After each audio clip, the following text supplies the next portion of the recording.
The Federal Communications Commission has determined the following content to be emotionally harmful. Funny things that you think's funny aren't funny. Give me cocks all the time. I want cocks all over me. The Alan Cox Show kicks ass, man. Welcome. Show me what you got. You're not going to see a lot of cocks on TV. Alan Cox from the Alan Cox Show. I don't know what it's about you, but I can't even stand your voice. I think you're the biggest asshole alive. It's gonna be a great show. Let's kick it. I'll say kick it, and you'll just kick it with a tasty groove, okay?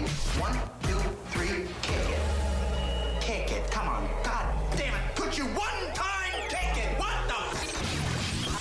Alan Cox. Here we go. He'll ad-lib. He'll be fine. It's the Alan Cox Show on 100.7 WMMS.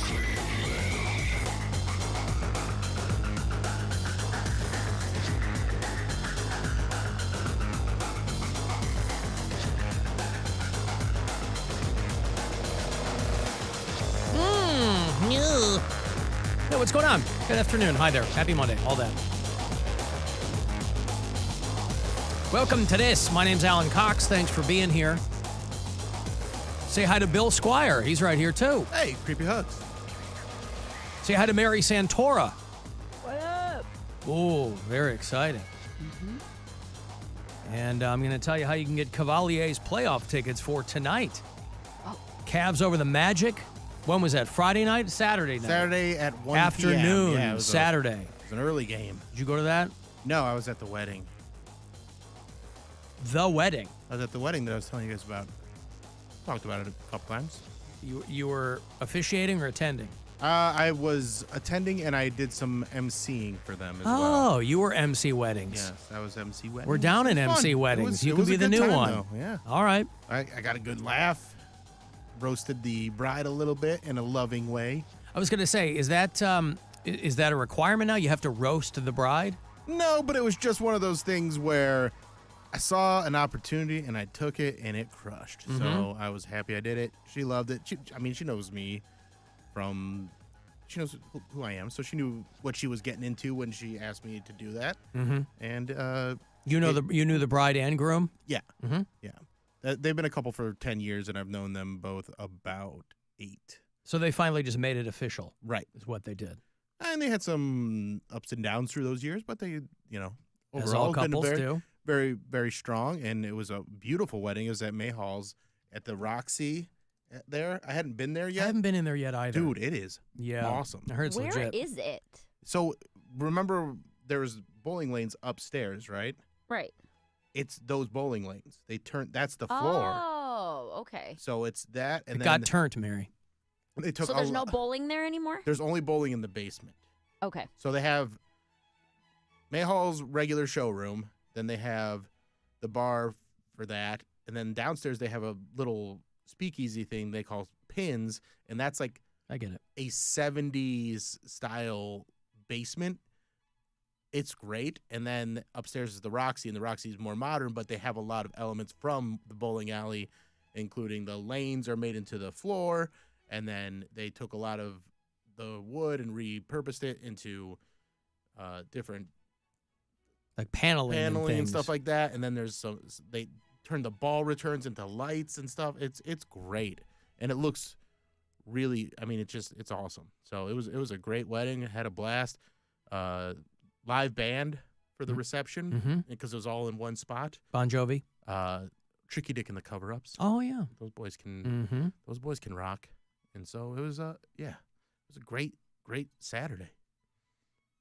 Did you get lit up the wedding? Not too much. I mean, I was definitely drinking, but my girlfriend doesn't drink, so it's not like, hey, let's keep drinking. Right, you're not going to go and get crushed. Yeah, it's just not as prominent in my life when we're hanging out together. Like I had over the course, I was there from 2 o'clock till about 8 o'clock, and I probably had a drink an hour, except for maybe 1 hour I had 2 drinks. So nothing crazy. But who's counting? That's my guess. Yeah. It might have been 40 drinks. I don't All care. right. She drives. It might have been 40, but who cares? No, She but I was wasn't driving. hungover or anything like that, and I was feeling good, and the food was good. It was just, I like a good wedding. I like a good wedding. Well, a buddy of, I think maybe my wife's last single friend, he's lived in New York now for about 15 years, and He texted her a few days ago, said, we're getting married. So we have one more wedding. That's to how go he to. proposed? He was just letting her know that. Hey, by the way. Letting Gwen know that gonna he do that. and his how would you- girlfriend are getting married. How would you react to that? Hey, we're getting married. Oh, we are. A text Interesting. a text proposal. What? Yeah. Is that all right? I imagine there are people who have been text proposed to. You know, people have all kinds of. Couples have all kinds of wild things in their relationship, and something that might seem strange to other people is perfectly normal to them. And so there have to be many people who were proposed to by text. And you would traditionally, of course, you would think that it might be followed up with something in person. Imagine the next time you see them and you don't follow up with something in person. You just go, all right, so we're going to get this thing like when do we start planning? And if she says yes, does she just respond with a thumbs up emoji? Hey, want to get married? And then responds with a thumbs up emoji. I don't know. But there's all kinds of wild things people are doing. So, no, he was informing us that Gotcha. he and his girlfriend of a few years. I thought he was going to be the last holdout. But nope, he's getting hitched. Early 40s. Good for him. Very happy for them. Well, I hope it works out. So we'll have a wedding this year or next out there. All right. Cavs over the Magic on Saturday. Pretty solid margin for game one of the playoffs. 97-83 was the final. The first two games are here in Cleveland, and then they will head to Orlando, play the second games 3 and 4 at the Kia Center down there. So tonight, we can put you at the Cavs game. Game 2 of the playoffs tonight. Now I have 10 pair. Wow. Only one pair I'm going to give away on the air. After the other 9 are given out at a location I have designated. Oh. I have sent our intrepid Cub reporter, Rob Anthony. Oh, I saw him on the way out. Did you? Mm-hmm. Out with some tickets. And so I'm going to give you a series of clues. I'm going to give you a clue when we come back after this first break. And then I will give you another clue 30 minutes later. And I'll give you a third clue 30 minutes after that. So you'll have all 3 clues by 3:30. And then do with that what you will.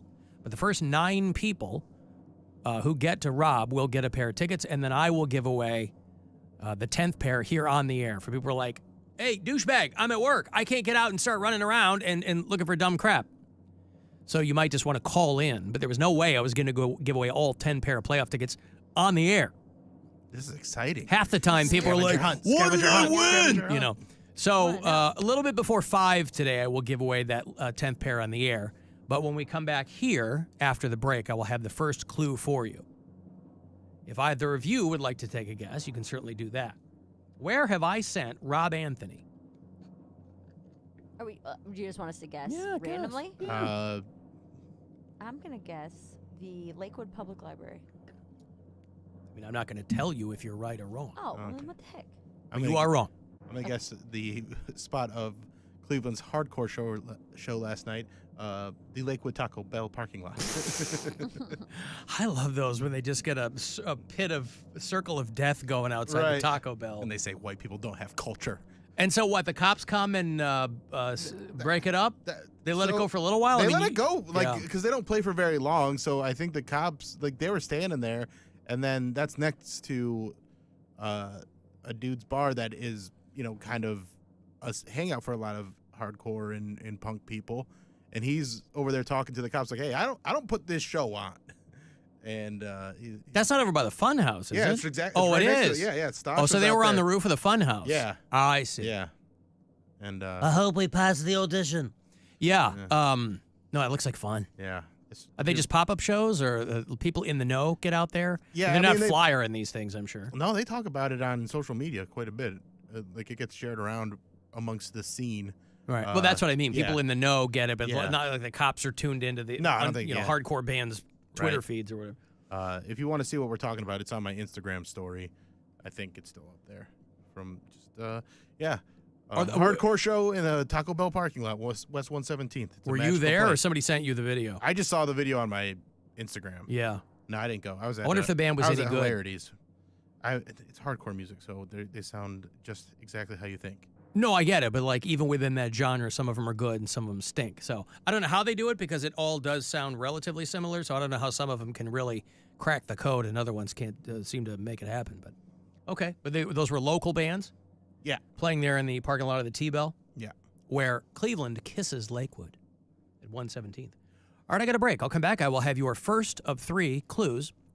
Tell you how to get Cavs playoff tickets. They are out there. Rob has them, and he's desperate to give them to you. So we'll come back, and I will give you that first clue. The game is tonight at the Romo Fijo. So if you don't know if you can go, don't waste anybody's time. Don't waste the tickets. I want people who want to go, desperate to go to Game 2 tonight, 7 o'clock at the Romo Fijo, Cavs Magic. Of course, you'll hear it here on WMMS. But we'll take a break here. Anything else, send me a text, 35192. We'll be back.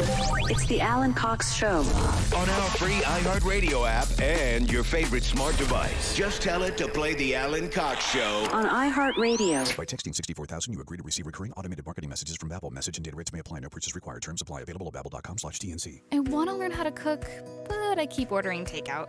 I plan to rearrange my closet, but I stopped after picking the clothes up off the floor. Accomplishing goals is hard, but when your goal is to learn a new language, Babbel makes it easy. In just 15 minutes a day, Babbel's award-winning language learning app will help you start speaking another language. Start having conversations in as little as 3 weeks. Comment tu t'appelles? Comment tu t'appelles? Vous êtes d'où? Vous êtes d'où? Babbel's bite-sized lessons make it easy to learn words and phrases you'll actually use. So when someone asks, "How's your French going?" you can say, Babbel est amusant et facilite grandement l'apprentissage d'une nouvelle langue. Et cela ne prend que 15 minutes par jour. when you want to really learn another language, it starts with Babbel. Now try Babbel free. Just text radio to 64,000. Text radio to 64,000 to try Babbel for free. Text radio to 64,000. The wait is over. The all-new state-of-the-art Spitzer Motor City Jeep Ram is here. We're celebrating our grand opening by giving you more selection. Now shop over 400 new vehicles and get more savings during the Jeep Celebration event and Ram Truck Month with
weekend's big event. Let's go! Listen to NFL podcasts on America's #1 podcast network, iHeart. Open your free iHeart app and search NFL to start listening. This election year, 2024, a big year. He's committed to the real issues, like dehydrated grape supply and banana peel protocols. This is what people care about? Alan Cox. On 100.7 WMMS. I got more money here for you, too. Maybe you don't care about Cavs playoff basketball. I mean, you're lucky if you do, but you might want that $1,000. So there's more of that this afternoon, about 10 minutes from now. I will have that next keyword. Grab you $1,000 from the Buzzard bookie. No Guardians baseball tonight. They are taking a victory lap after sweeping the Oakland A's this past weekend. Very exciting for them. 6-2, 6-3, 10-2 was the final on Friday. Guardians will stick around and host the Boston Red Sox. Just played them at Fenway. And now the Sox are coming here. So tomorrow night, 6:10. But Game 2 of the Cavaliers playoff at the Romo Fijo is tonight. They handily defeated the Orlando Magic on Saturday afternoon. Take another crack at them tonight, a 7 o'clock tip-off.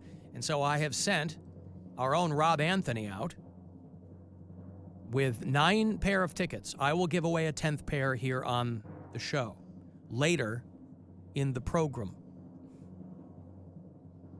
But Rob has got... now, I don't know if he's standing there with them fanned out like a proper lady in the antebellum South, fanning himself with them. I mean, it's not a warm day, right? I mean, it's 56 degrees. It's a little sunny, though. Hoodie weather, yeah. It's good. It's a good day for him to be out. You don't need an umbrella. Ella. Or anything like that. So over the next hour or so, I will give you 3 clues. Your first one is 1 million visitors a year. Oh, your mom's house.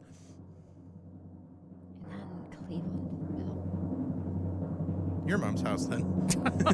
My mom doesn't have a house. She lives with my sister. Your mom's your storage unit. Yeah. Your mom's storage unit. Your mom's prayer book. No, not my mom's house, Bill. Okay. That's your first Can clue. I ask a question, or are you not answering any questions? Well, I don't want us to talk it out because that will end up not giving. talk it out, but like, is it Cleveland proper? Is it Cuyahoga County? Is it like, can you give parameters or not at all? 1 million visitors a year.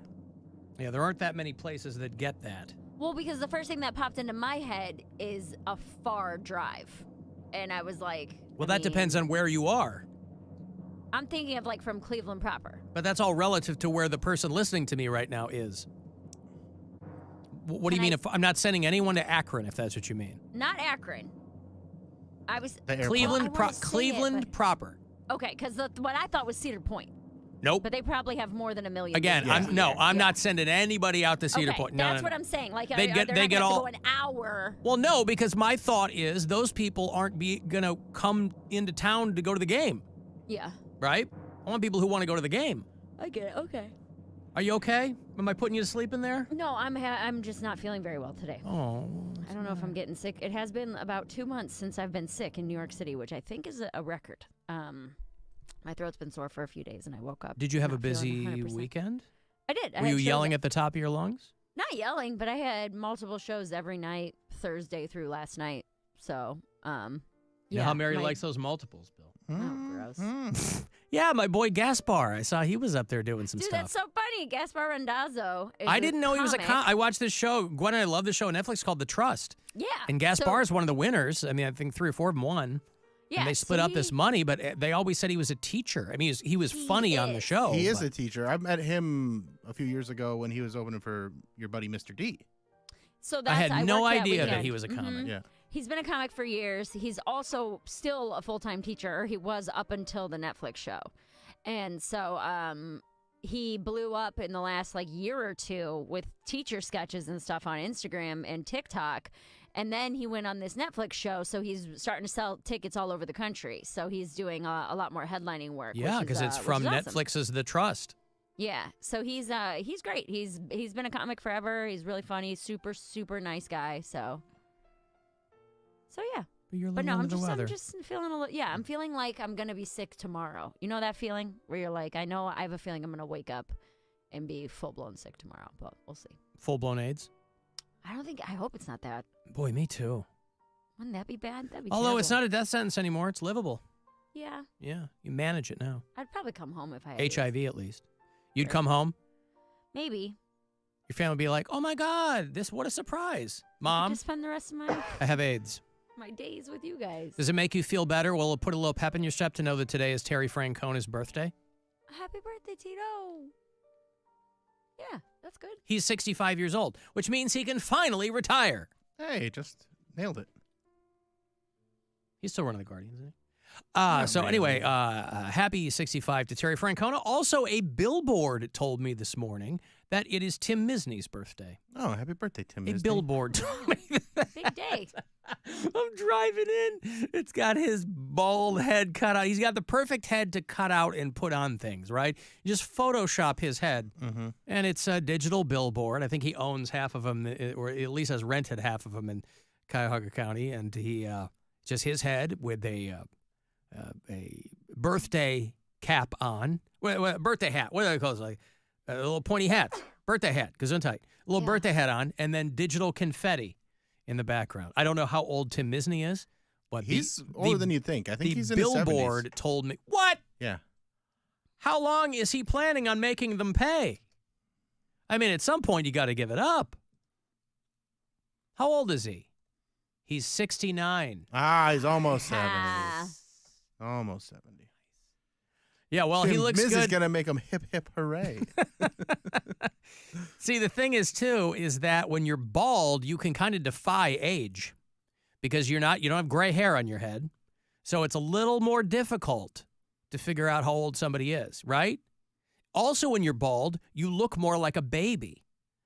And so, you're gonna just look younger when you're bald because I think there's something primal in people's brains that look at a bald person and they immediately read them as younger.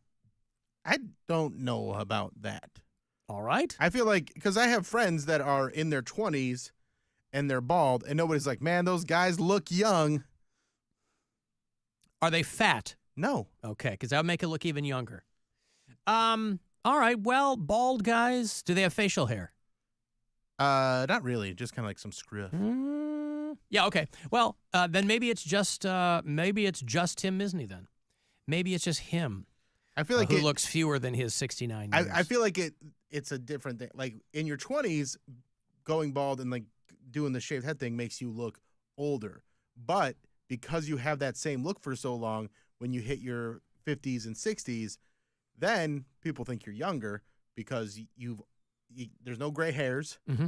And if you take care of your skin, you can look pretty good still. So. Yeah, I guess if you're young and you shave your head, people think you're sick or you were like going bald very prematurely. Nothing is sadder than that. One of my next door neighbor, my sophomore year in college. What are we, 19 years old, 20 years old? I mean, I don't even know if I was 20 yet, my sophomore year of college. And my next door neighbor, we're all about the same age, obviously. He had like this horseshoe pattern. I'm like, oh my God. I can't even like imagine that. You're in college. You're trying to get laid. You're trying to just, There's some girls that are into it, though.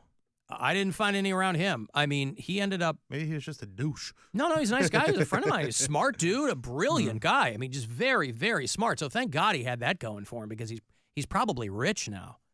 But nice guy, but not exactly brimming with confidence, obviously, because he was like, he was going bald, not in a cool way.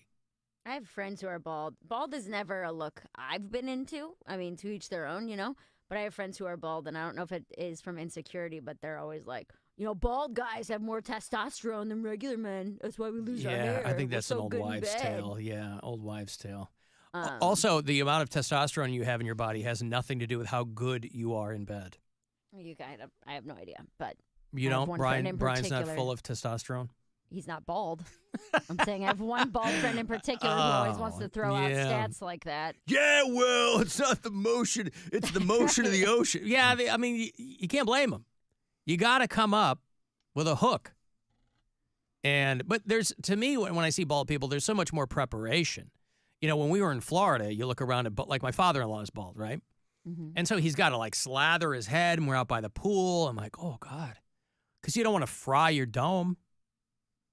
You got to even if it's just breezy out, you probably got to like wear a cap because you lose most of the heat in your body through your head. So it's like, man, you just got to, there's just extra steps you got to take. But like shaving your head and growing a goatee or something, I mean, that is a look. You don't want to look like John Travolta in that Hitman movie, but that's when he finally embraced the whole bald thing. From Paris with Love. Remember that? Where John Travolta is about 10, 15 years old, that movie? He was a hitman who was bald, and you still had a certain contingent of the movie-going public going, oh, my God, John Travolta in that bald cap. Like, nope. He has been wearing a wig for 20 years. Looking up, like, a list of bald celebrities. The Rock is really the only one that I find attractive. Well, yeah, everybody, but that's because of the neck down. Jason Statham, he doesn't do it for me. Really? Vin Diesel. No, I think The Rock has a cute face. Like now pronounce you man and knife. Vin Diesel has a hot body, but I don't think he's got a cute face. Okay. Terry Crews, Sean Connery. These are all old guys, too, though. Tyrese. Yeah. Is Tyrese bald? Oh, Tyrese is pretty good looking. Yeah, but there isn't a black guy alive who doesn't look good with his head shaved. So I'm just thinking Scottie Pippen. No, I'm just thinking of white celebrities. When Scottie Pippen shaved his head, he had a very wrinkly noggin. Well, okay, but even that's better than those little Coolio, things he had going. You know who does it for me? That's bald is Shamar Moore. Well, yeah, he's an amazing. amazing he's a black guy, but yeah, he is beautiful. Yeah, he might be the only. Him and The Rock are the two bald guys that are.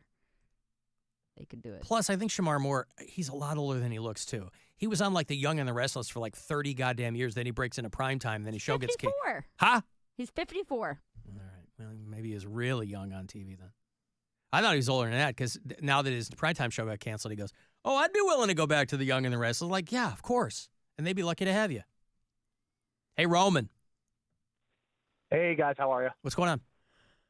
Just a current bald guy here. Calling into the show. Oh, good for you. I don't know about the other stats you guys are throwing out there, but I have seen that bald people are more trusted than non-bald people because they have nothing to hide. They're just coming as they are, Is the implication that people are hiding things under their hair? I mean, most people aren't literally hiding things on their body. They're hiding things in their brain. You never know. Yeah, you never do know. Okay, so bald. I mean, Professor X, dealer's choice, whether or not you believe that guy. But, absolutely. Yeah, you're a bald guy, though, Roman? I'm a bald guy lucky enough to be able to grow a beard, so yes. Well, yeah, every guy who goes prematurely bald, boy, they are hairy. Every other, this kid I knew right next door to me, this guy, his arms, he looked like a goddamn gorilla. I'm like, God, what a terrible genetic bouillabaisse you got born into. Oh, my God. It's like you can grow hair everywhere but on your head. And, okay, thank you, Roman. Congratulations for all that follicular management. I've got $1,000 here for you, as promised. It's courtesy of the Buzzard Bookie. Listen closely, and I hope you win. This is your chance to bet with the Buzzard Bookie and win $1,000 now. Enter this nationwide keyword at WMMS.com. Bank. That's bank. Enter it now at WMMS.com. There's not a lot of info on this story, but I was quite shocked to see this because we talked about her not long ago. This woman named Candace Straub, who was the first female officer to be appointed to the Parma Police SWAT team. Remember we talked about her? Mm-hmm. She died. Oh. Dang. And Line of duty? They doesn't say that. Nope. Doesn't say that. The Parma Police Facebook page didn't provide any details regarding the manner of her death, but this was a big deal. The Parma Police Department had... She had joined in December of 2019, and she was the first female to be on their SWAT team. So, Parma there was big news. And she passed away. And they are being very... they had like visitation and funeral information on the City of Parma Facebook page. But other than that, they buried her this morning. And I imagine that information will come out after that, but that's, I guess, sad for the Parma Police Department, her family, but that was very, very, very strange. I always want to know more information, and I know it's not mine to know because it's a personal thing, but I'm curious. You know, Bill, I've never lost my sense of childlike wonder. Oh, you had it? Of course. Of course. I've always had a sense of childlike wonder. I feel like someone that had a sense of childlike wonder would pull on their jeans before they buy it. Yeah, somebody called me about those jeans, but their phone kept cutting out, so not a call that I'm going to air, but they were saying that slim jeans now have been like stretchy jeans for a long time, except, which I'm aware of, but I don't want that. I like hard jeans. I like to work them in. I don't want to put stuff on that feels like jeggings. Now, you guys, as it turned out, absolutely correct. I didn't look on the inside of the jeans. Yeah. It sounded like you just saw your size and grabbed it. Well, yeah, you're partially correct because my size isn't always there. I'm a 32-30. And so my size isn't always there. So I look for the size, and then obviously it's got to be like the kind of the color that I like. Can't be too dark, can't be too light. And so I did, I grabbed it. But then when I put them on, I was like, what is this? So yeah, no, but that's, again, that's why it's become so difficult to figure out where your sizes are. Because if they can just be any size now, like you're in the ballpark of what the size is. And I know... Well, then you could probably go down a little bit. But I know why companies are doing this and have been doing it for a long time, because they want people to be able to pretend that they're the size they say they are. And they're like, oh, look, I can still fit into my high school pants. No, they're bursting at the seams, homie. But it's frustrating because I need to know, like, this is the size of these pants. Not I put them on and I'm wearing jeggings. I am a different size in pretty much every brand of pants that I wear. And by the way, I'm a different size in the different colors of jeans. I'm sure like that black jeans fit different than lighter jeans. Well, color's got nothing to do with it. Well, I'm telling actually, you, it does. Darker washes Why? tend to be tighter. Darker washes, because of the dyes in them, tend to be tighter. Right, but my point I is, was a denim expert at American Eagle. my point is, if they're all stretch, it doesn't matter. A darker washes, any kind of material, a darker wash jean is going to tend to be a little bit more rigid and a little bit tighter. They run smaller. Well, that's what I'm looking for. I like them rigid. I like that raw selvage jean. I like that.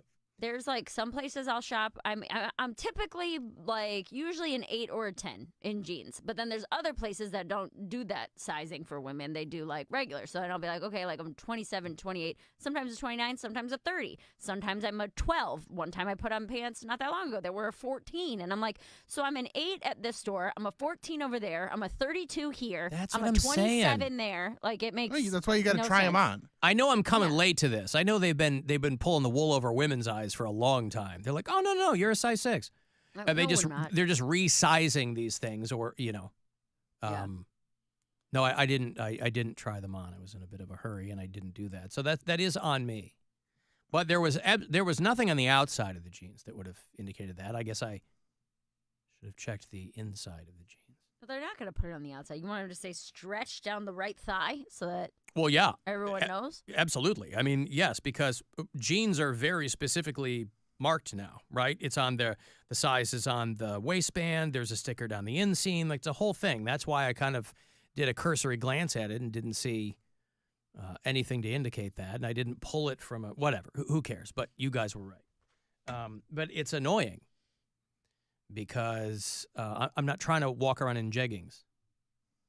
I'm trying to walk around. I'm trying to walk around in dungarees, Mary. Jeggings. Huh? A little bit of stretch does not make them jeggings. They might as well, for dudes, they might as well be. Like I said, I know you girls have been walking around in this stuff for a long, long time. I don't know when they started making all the guys' jeans stretch. For 20 years, yeah. 20 years? 20 years. Seriously? Yes. Yes, I worked at American Well, Eagle then I in guess high school. I have. Then I guess I have been dancing between the raindrops for 20 years. Then, boy. But that's also a very man thing to do, is that you find a pair of jeans that you like the fit of. Brian has been buying the same Levi, I don't know what number it is, 521 or whatever it is. He's been buying the exact same type of jean for years. And I feel like men do that. You find one or two clothing items that you like, and that's it for the rest of your life. But that's what I'm saying. You used to be able to do that. But now, like Bill's talking about, like, oh, this one's different than this, and this one's...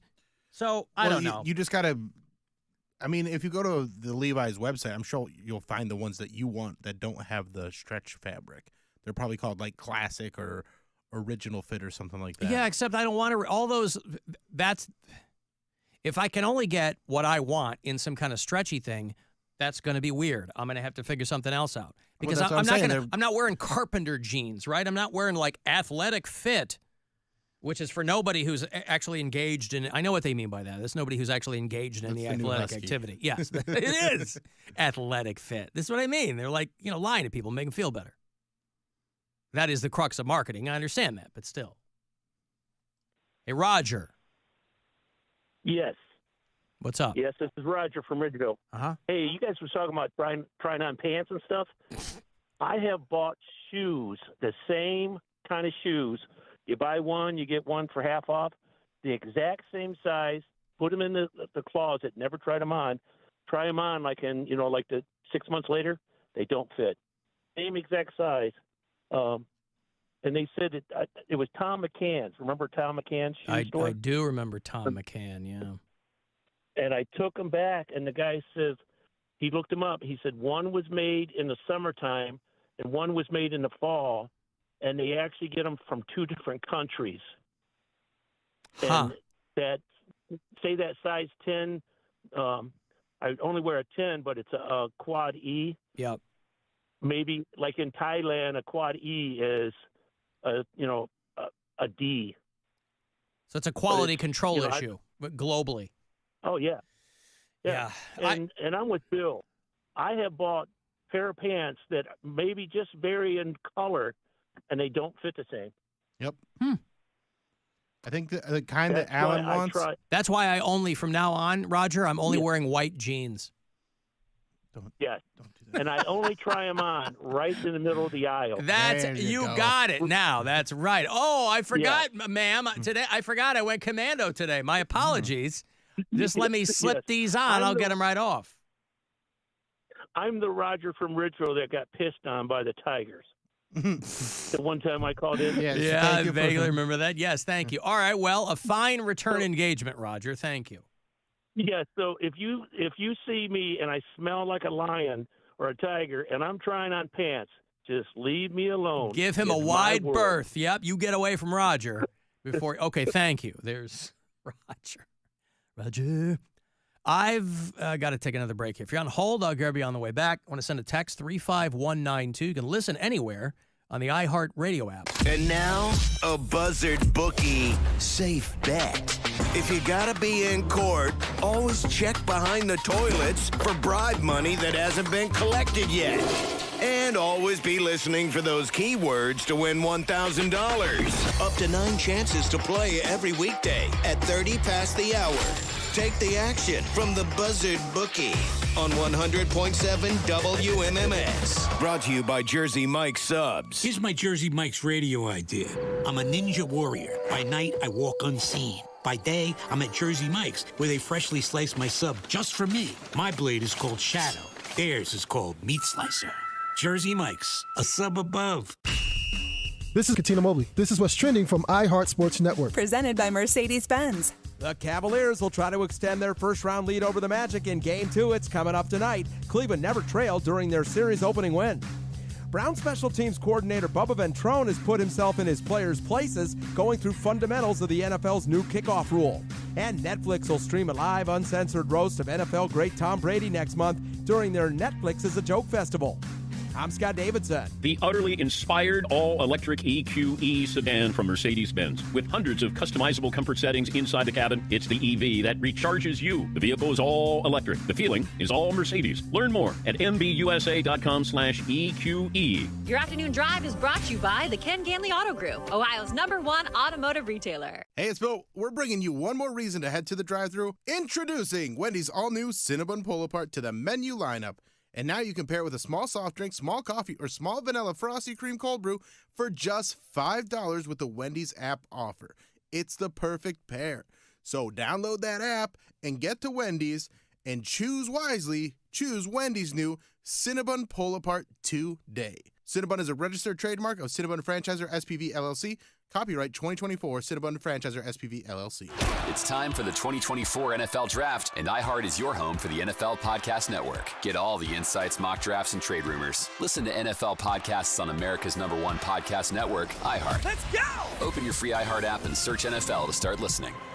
Hey there, it's Alan for Classic Volkswagen in Menor. I popped in last week there. It's easy to get to, right on Tyler Boulevard off the highway there. My buddy Mike Urban is running the shop there. Tons of inventory out there. I know there's some dealerships you kind of drive by and you're like, oh, Classic Volkswagen, man. They got a ton of them. Whatever you're looking for, they got top-of-the-line EVs, perfect models for whatever your life requires, like the 2024 Tiguan, finely crafted German-style Tiguan, and you get 0% for 60 months for well-qualified buyers through Volkswagen Credit. So a ton of great models out there at Classic. Check it out for yourself. Get on driveclassicvw.com for all the info.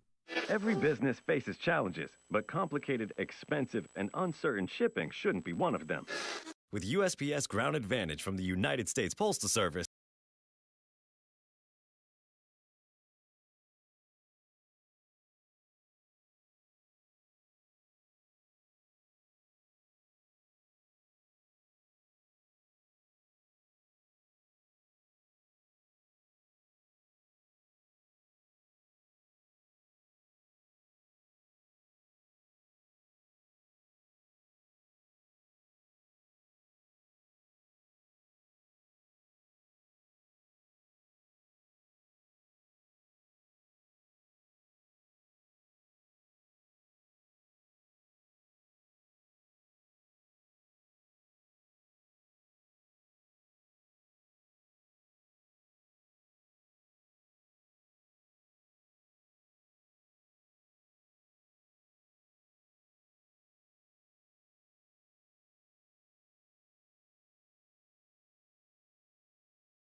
required. Plan savings with T-Mobile third line free on Essentials or Go 5G Plus via monthly bill credits versus comparable available plans. Plan features and taxes and fees may vary. Credits stop if you cancel any lines or change plans. See details at T-Mobile.com.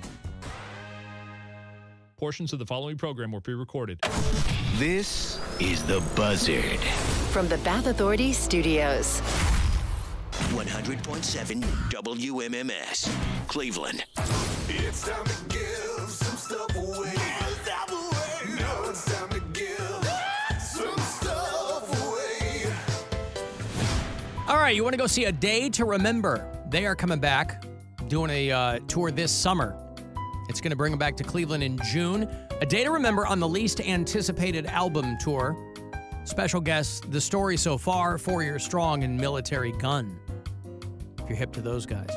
It is Friday, June 14th at Jacobs Pavilion. You can go to axs.com for any and all info and tickets, whatever. First pair this week for you. A Day to Remember. Want to check these guys out? Be caller 10-216-578-1007 or 800-348-1007. The Alan Cox Show. It all is created in a place like this by putting bits and pieces of sound together and building them all up until what you hear seems real. The Alan Cox Show on 100.7 WMMS.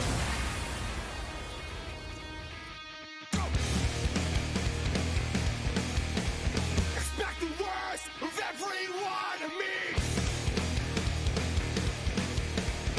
Count the clock, it's like it. Might be something Mary get into. Remember A Day to Remember? Do you remember A Day to Remember? I do like that.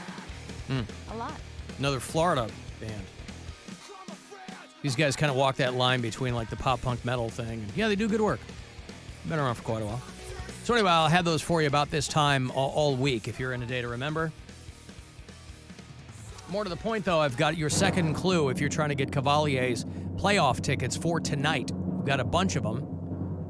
And I've sent out a Confederate with these tickets. All you have to do is find them. First clue I gave you was 1 million visitors a year. Remember that one, Bill? Yeah, I made a good joke. What was the joke? It was your mom's house. All the visitors. Implying that my mom is having sexual relations with a lot of men? You believe it. Better believe it.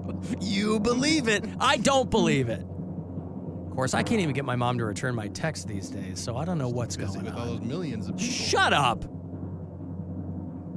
1 million visitors a year was your first clue.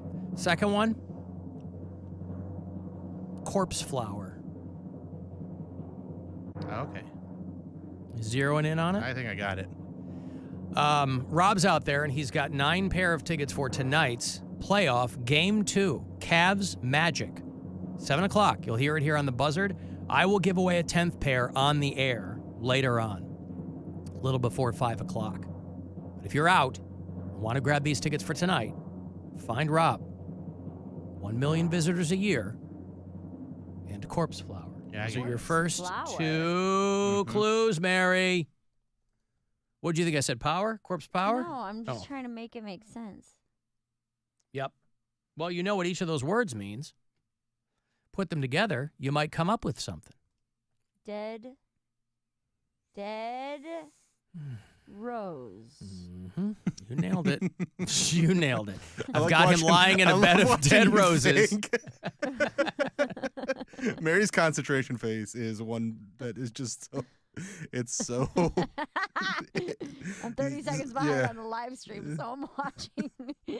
And she's not feeling well. I mean, you probably feel the heat coming off of her. Yeah. It's taking so long. No, I'm cold. I'm always cold, but I'm like chills cold. But I think dead rose is probably Well, I probably can. accurate. I will tell you. Only thing I'll tell you in the midst of these clues is he is not standing in a bed of dead roses. You should be. Unless he's called an audible, but I haven't heard anything new from him. So that is your current clue. Second of 3. I'll give you the third one in about a half an hour.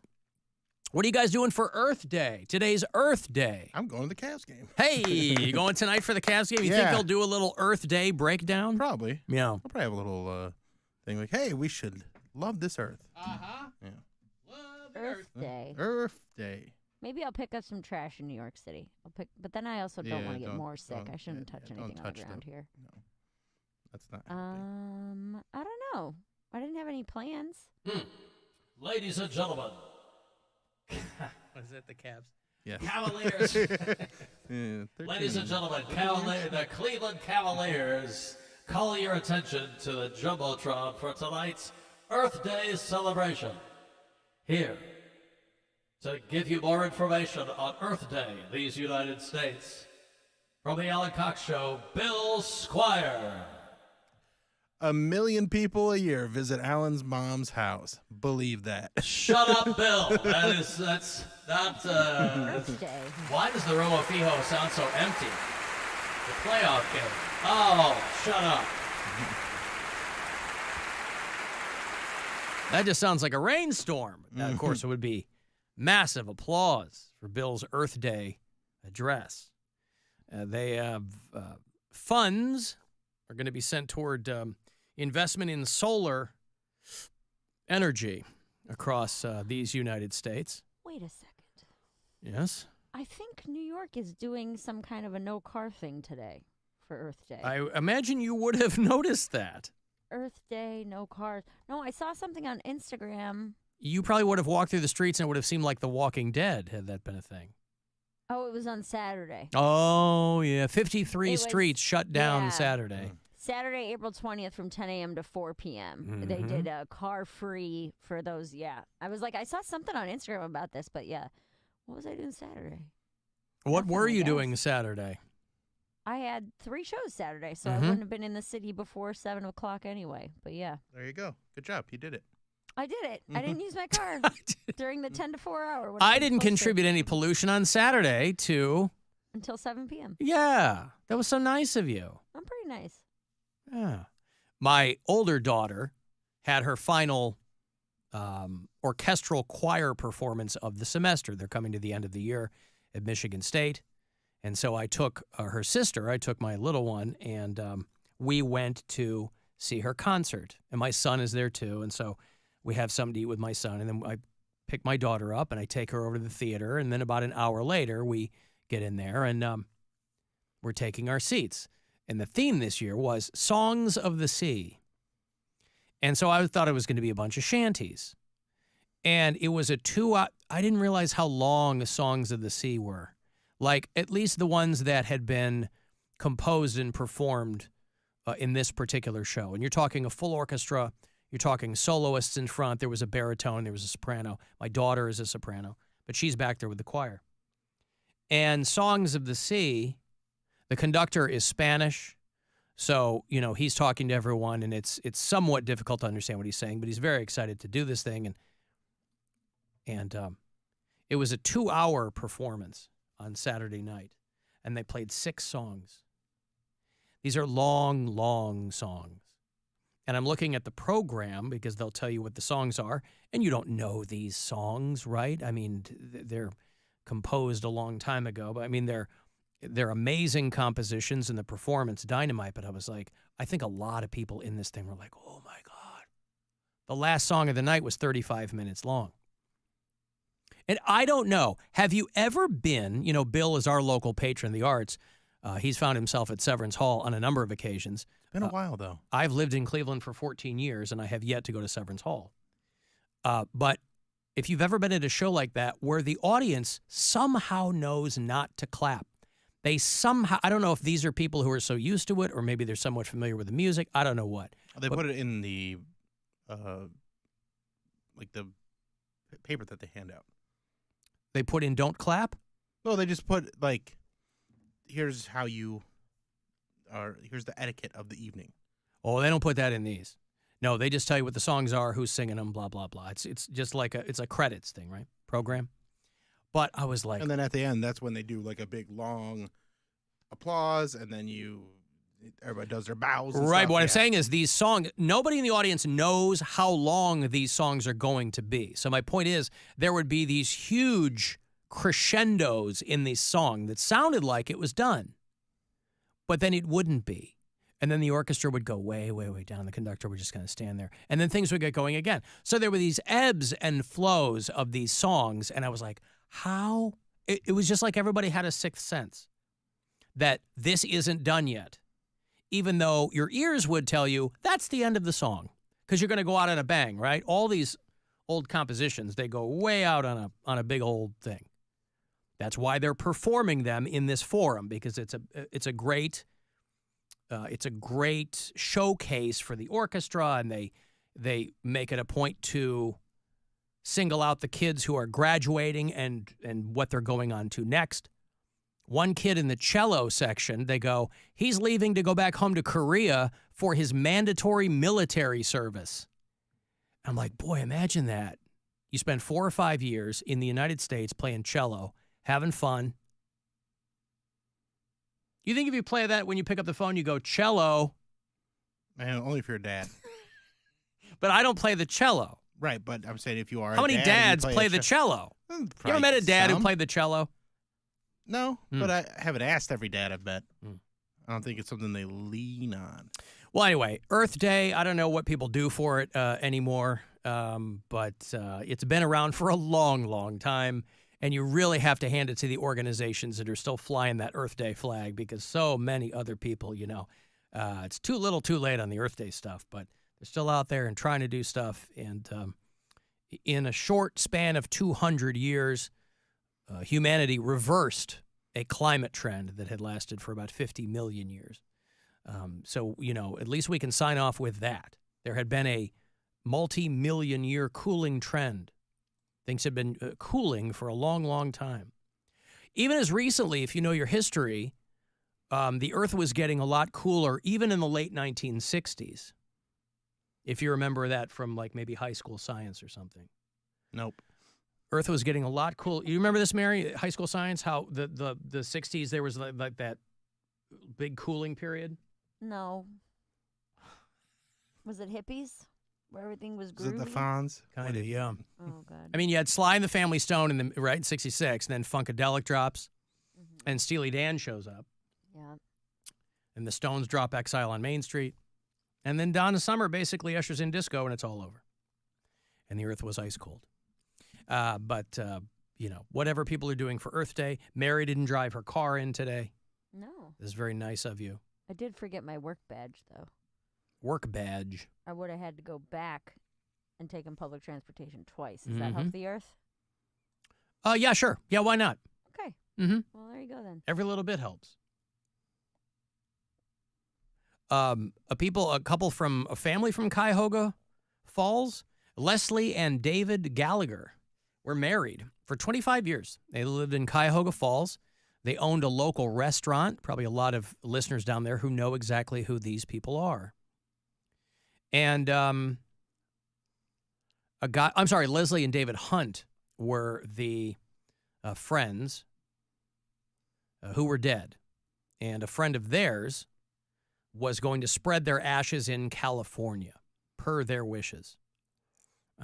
He had the ashes of Leslie and David Hunt, and he was taking a flight from Ohio and landed at LAX so that he could go out there, and the ashes were stolen. I don't know how they were stolen.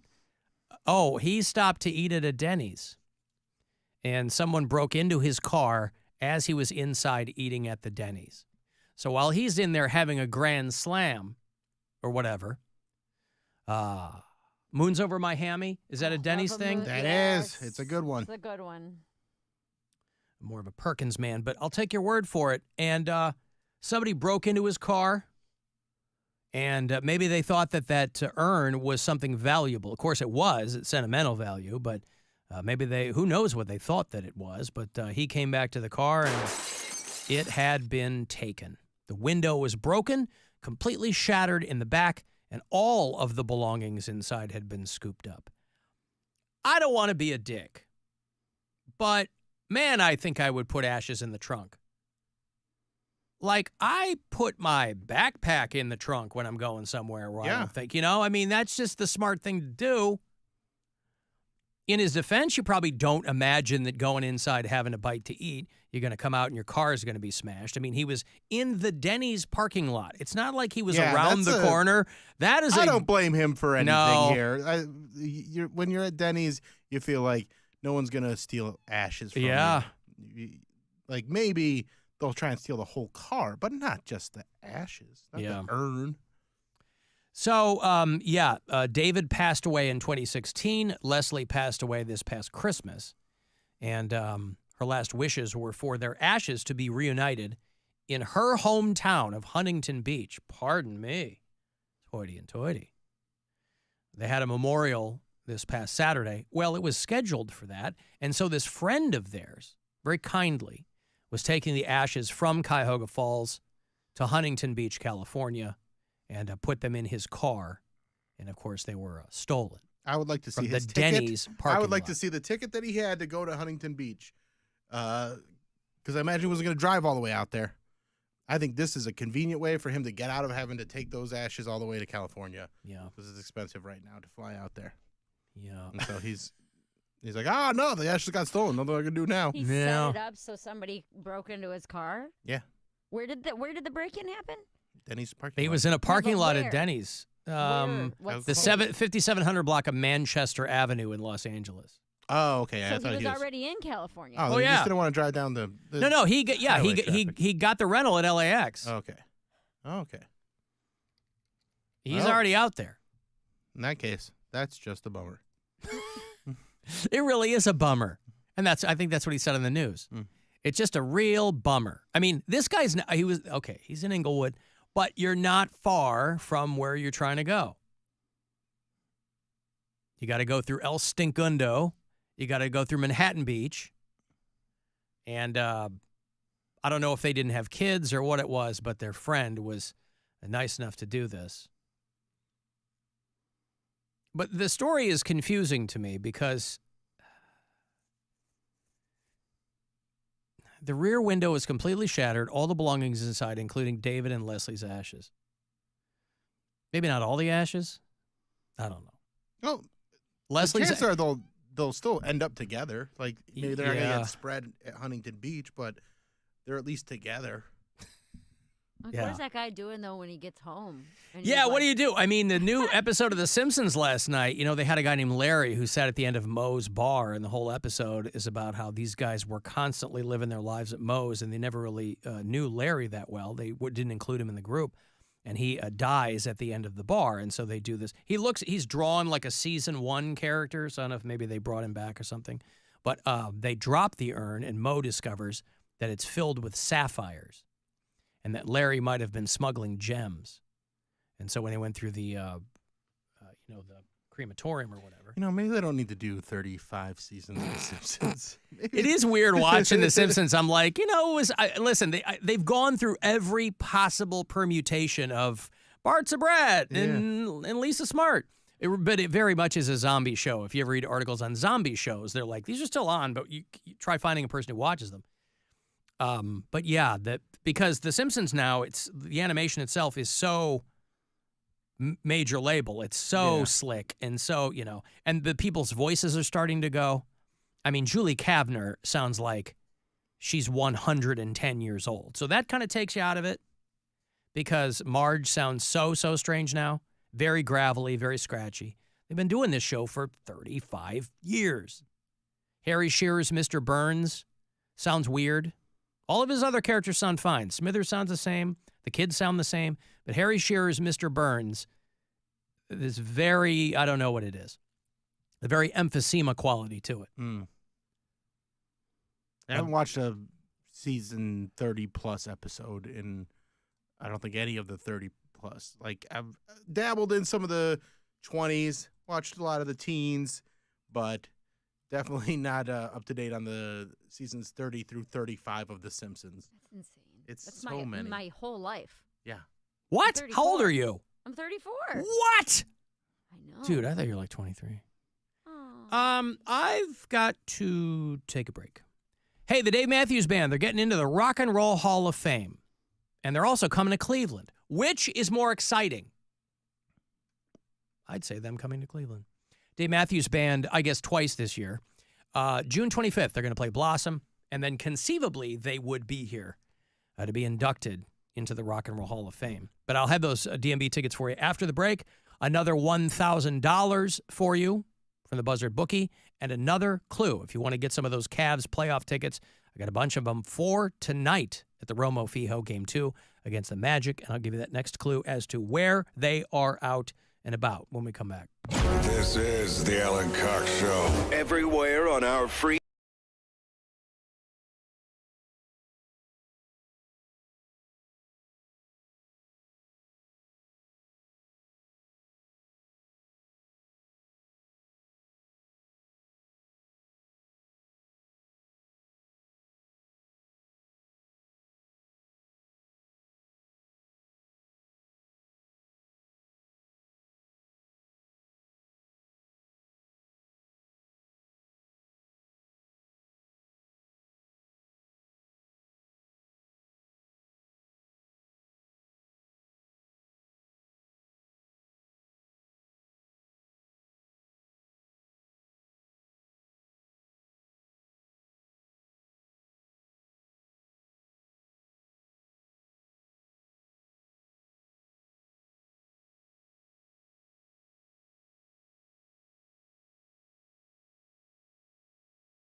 one podcast network, iHeart. Open the free iHeart app and search the Meat Eater podcast to start listening. It's time to give stuff away.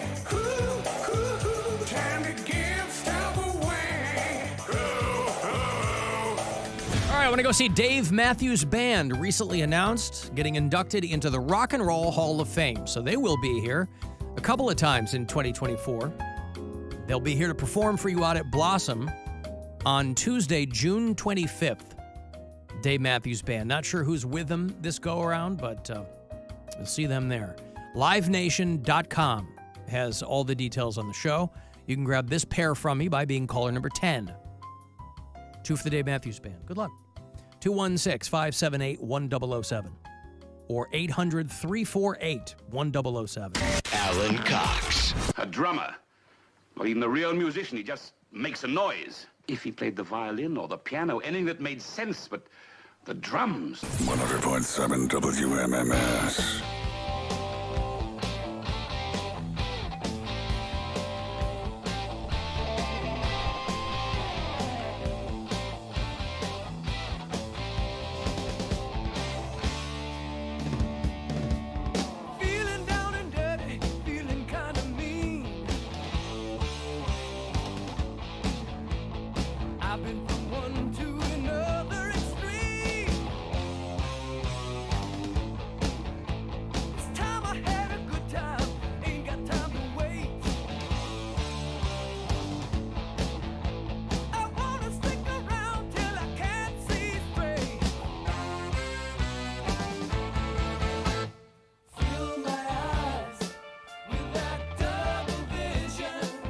Forgot how much I liked Foreigner. They're a first ballot band into the Rock and Roll Hall of Fame. First time they were nominated and getting in. Lou Gramm, of course, the original singer for Foreigner, and he was maybe not the very first guy, but they had their biggest massive hits with Lou Gramm, who would go on to do a solo thing, and I think he got back with them a couple different times. But I would have to imagine that Lou Gramm will join them to get inducted into the Rock and Roll Hall of Fame. The guy that's been fronting Foreigner for a while is a guy named Kelly Hansen, who's a really good singer. He was in a couple of kind of B-level hair bands in the 80s, but he's really talented, and he sounds great with Foreigner. But when we were on our little road trip on Saturday, my daughter and I was cranking the Foreigner, man. I was like, God damn, these guys are good. So Foreigner gets into the Rock and Roll Hall of Fame. They announced on American Idol last night, along with the Dave Matthews Band and Cher, who was also a first-time nominee. A lot of first-time nominees. Frampton, Kool and the Gang, Ozzy as a solo artist. All first-time nominees. Dave Matthews Band, Mary J. Blige, Tribe Called Quest had all been nominated before. And Dave Matthews Band.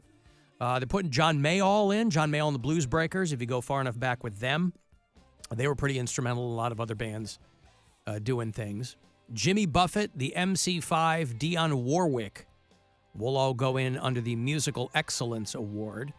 Jimmy Buffett and Wayne Kramer from MC5. Those guys both passed away within the last couple of years.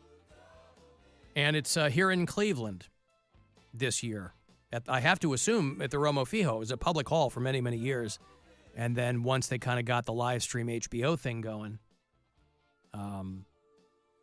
last time it was here, we all went, and it was at the Romo Fijo, yeah? Yeah. When the Go-Go's got in. Yeah, and that was a lot of fun. Taylor Swift was there. She Taylor inducted Swift was Carole there. King, right? Eminem was there. Eminem. J-Lo was there. Yeah, it was a big Jay-Z night. was there. Dave Chappelle was there. It was a big night. Big Paul night. McCartney. Right. Yeah, it was a big, big night. So it's always a lot of fun. I'm sure they'll start selling tickets for that quickly. But 16 inductees. They've made a little bit of noise about the fact that the Rock Hall is still pretty light on female artists, but Cher and Mary J. Blige going in to this class. And so no big shock. I think people would have been amazed had Ozzy not gotten in as a solo artist. But a lot of these people have posted on their social media about how excited they are. And so, some years you'll get a class of inductees or half of them are like, I don't give a fat frog's ass about the Rock and Roll Hall of Fame and blah, blah, blah. Everybody this year seems to be into it. And that makes for a much better induction ceremony and more fun for people who go. Speaking of fun, tonight, your Cavaliers, Game 2, NBA playoffs, this round against the Orlando Magic. Whoever wins this game tonight, the 2024 NBA championship game. And you want to be there. Whoever wins tonight wins the whole thing, yeah? That my understanding? No, it's a best of 7, and it's only 7? Game 2. God, how can they expect these guys to play 7 games? Well, they Goes don't till always. June, dude. They don't always have to play 7 games.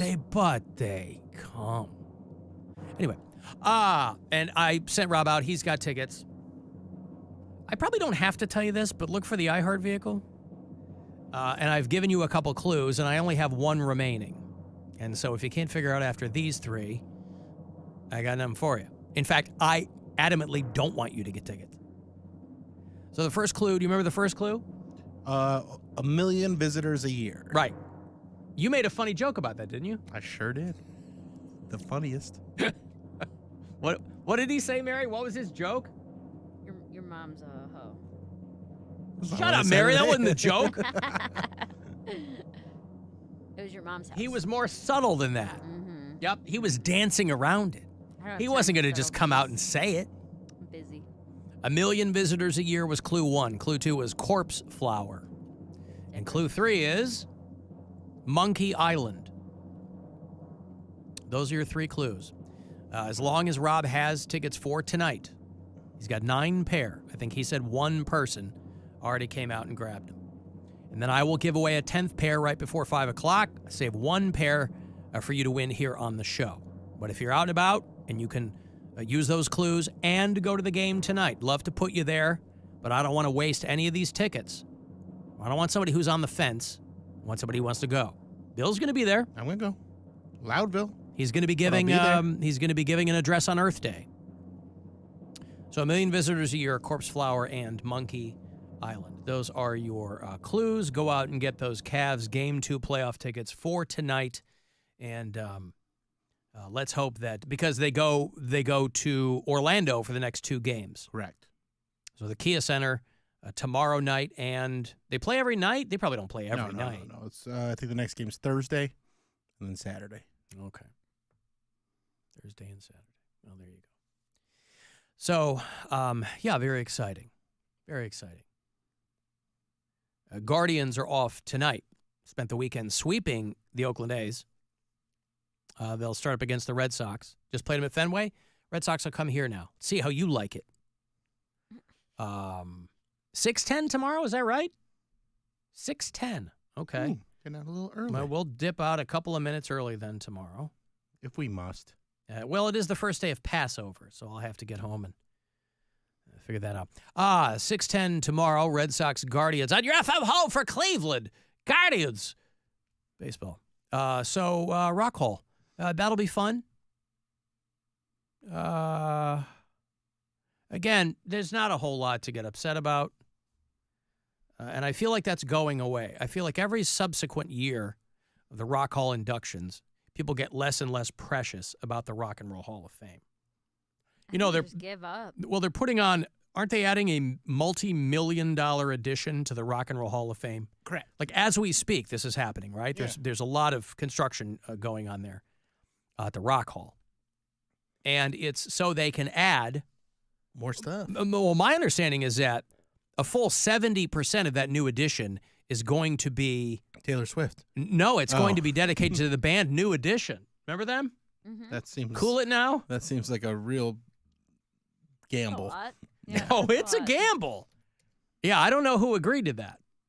But they're going to have Cool It Now on a loop 24/7 over there at the new addition to the Rock and Roll Hall of Fame. Ronnie, Bobby, Ricky, and Mike. Remember the members of New Edition? Nope. Nobody does. What do you mean? No, plenty of people do. Nope. That's where Bobby Brown got his start. That's where Belle Biv DeVoe came from. What are you kidding me? New Edition? Bobby Brown, Ralph Tresvant, Johnny Gill, Rub You the Right Way. Belle Biv DeVoe came out of New Edition. I did literally listen to Rub You the Right Way yesterday. When I touch. Yeah, of course. All those guys got their start in New Edition. They're from Boston, right? Imagine how hard it was to get noticed as a black R&B pop group in Boston in the 70s. Ooh, watch out.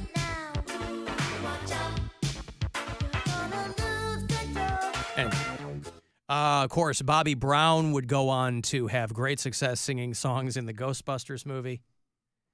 Johnny Gill would rub a lot of people the right way. And then Belle Biv DeVoe would bestow upon us the greatest single bit of dating advice that any young man could ever employ.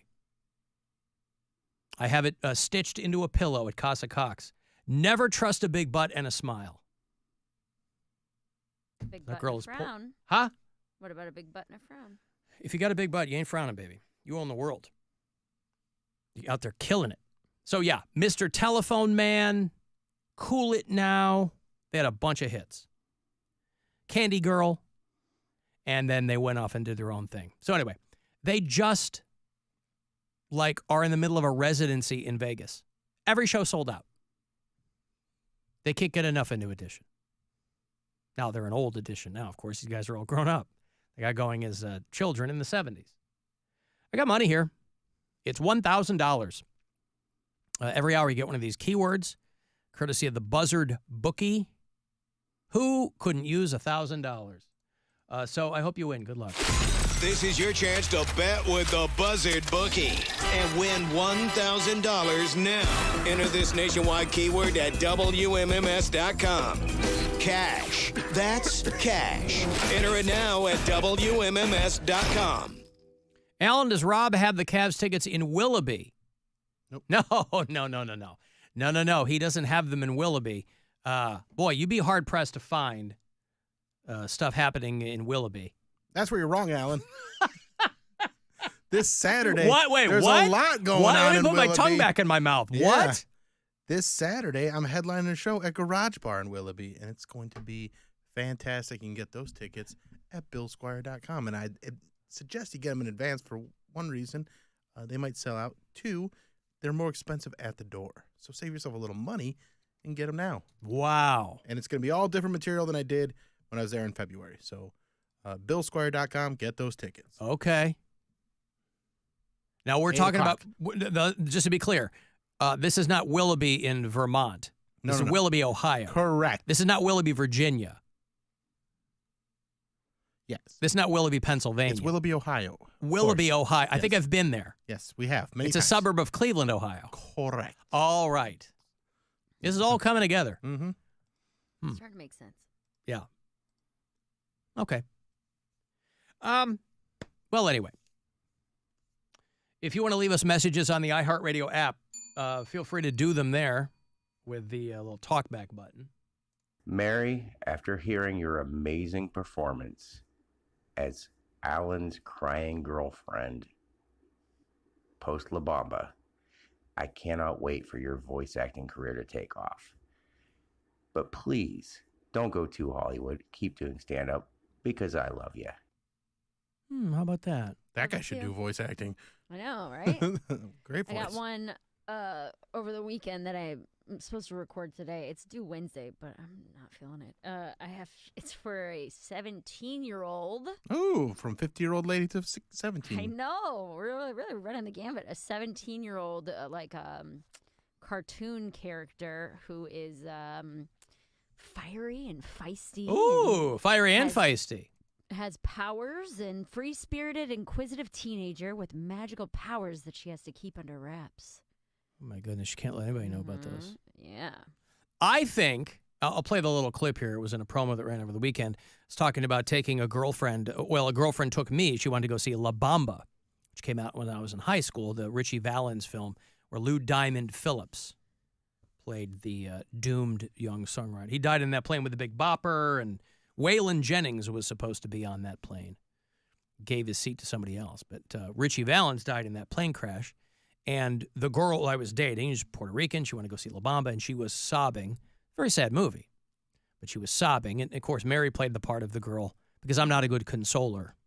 Yes. That's not a You recent... offered to let me touch your penis through a popcorn bowl. I didn't say that. I asked if the popcorn bucket was empty. What you said. I said the popcorn. Why would you bring me here? No, you wanted to go see this. Why would you let me see this? I think you're really hot. How could you say that I'm hot when I'm crying? Because you're so sweet and beautiful even when you cry. Is this what you're into? You're a masochist? Is that popcorn bucket empty? You're the worst person I've ever met. Okay, so You're right, Mary takes it as I'm setting her up for something with a popcorn bucket. I just That's what I wanted thought. more popcorn. I thought you were like had your, the old popcorn bucket trick, and you're like, hey, look in here. Is it empty? No, I thought it would Mostly. I thought it'd be funnier if while she was crying, I was saying I would like more popcorn, please. We got the large for a reason so we can get free refills. Yes. 4 pairs left, by the way. All right. People found him. Yeah. By the way, you do not have to text me and tell me that you know where they are. I don't care if you know where they are. Okay. Go get them. Yeah, I don't care. Right. Don't jam up my text feed here with you know where they are. I don't care. Go get them. No, I think it would be great to get to that guy's point. To get your voiceover character. I think you should, irrespective of what the script is, irrespective of how you're going to, your choice with respect to the character, I think you should take a cue from that, because that clip there is what really got that guy going and inspired him to call and give you your attaboys, is you should audition every character sobbing. Because you can't, What you if could. they're happy?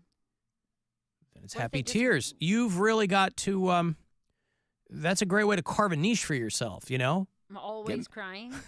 Listen, you guys have gotten on my ass so many times over the years for crying too much. This is what I'm saying. Now you can monetize it. I can try. Yeah.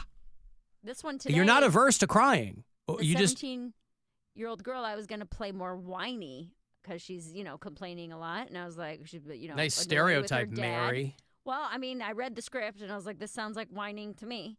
Maybe I'll play her crying instead.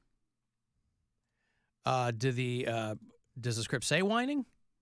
No, that's just how I read Yeah, it. you're gonna. Well, then it's yours to do with what you want. Right. Well, they want you to do a couple takes. Here's one over the top. Here's one, There's the opening scene is her fighting with her dad. I was going to take that as like a little sarcastic, a little whiny, a little frustrated, but maybe I will take that as sobbing instead. I think you should make her have an Asian accent like we talked about last week. Crying with an Asian accent, Mary. Can't even imagine. Well, those are going to be fun sessions once you get in there. Yeah. I hope so. Mary, this is Clem Fandango. Can you hear me? Yeah. Hi, Clem. How are you? Okay, that well, was it. That's, yeah. Okay. If you know, you know. That'll be, I think that'll be good. But, again, that guy seems to like the crying. That says more about him than me, I think. I know, you can't figure people out, can you? Half the time you cry legitimately and people are whining, and the other time you're faking crying and they love it. Mm-hmm. You just can't. Oh, man. Show real emotions. I That's know. The problem. Nope. Fake ones are fine. Hmm. Well, yeah. Took me a second. I got it. I don't know what that is. You don't have to. That's okay. Hey, is anybody going to put a bid on OJ's credit card? They're putting OJ's credit card up for auction. Still have a balance? Like, can you? Oh, I'm sure it has millions. Yeah. Saying, Oh, can you hey, use I it? won the auction. I automatically got $35,000 in debt added to my life. It feels, that feels gross. It feels like when they auction off, Jeffrey Dahmer's, knife and fork or whatever. But O.J. Simpson's Bank of America credit card is up for auction. And I don't know where the money is going to go. His credit card, it expired in 2023. And I guess people want it for sports memorabilia. I mean, O.J. Simpson's overarching contribution to pop culture is not football. It was until the early 90s, and then it was murder. I understand that he was a great football player, but how how desperate do you have to be to mentally put sports above everything else?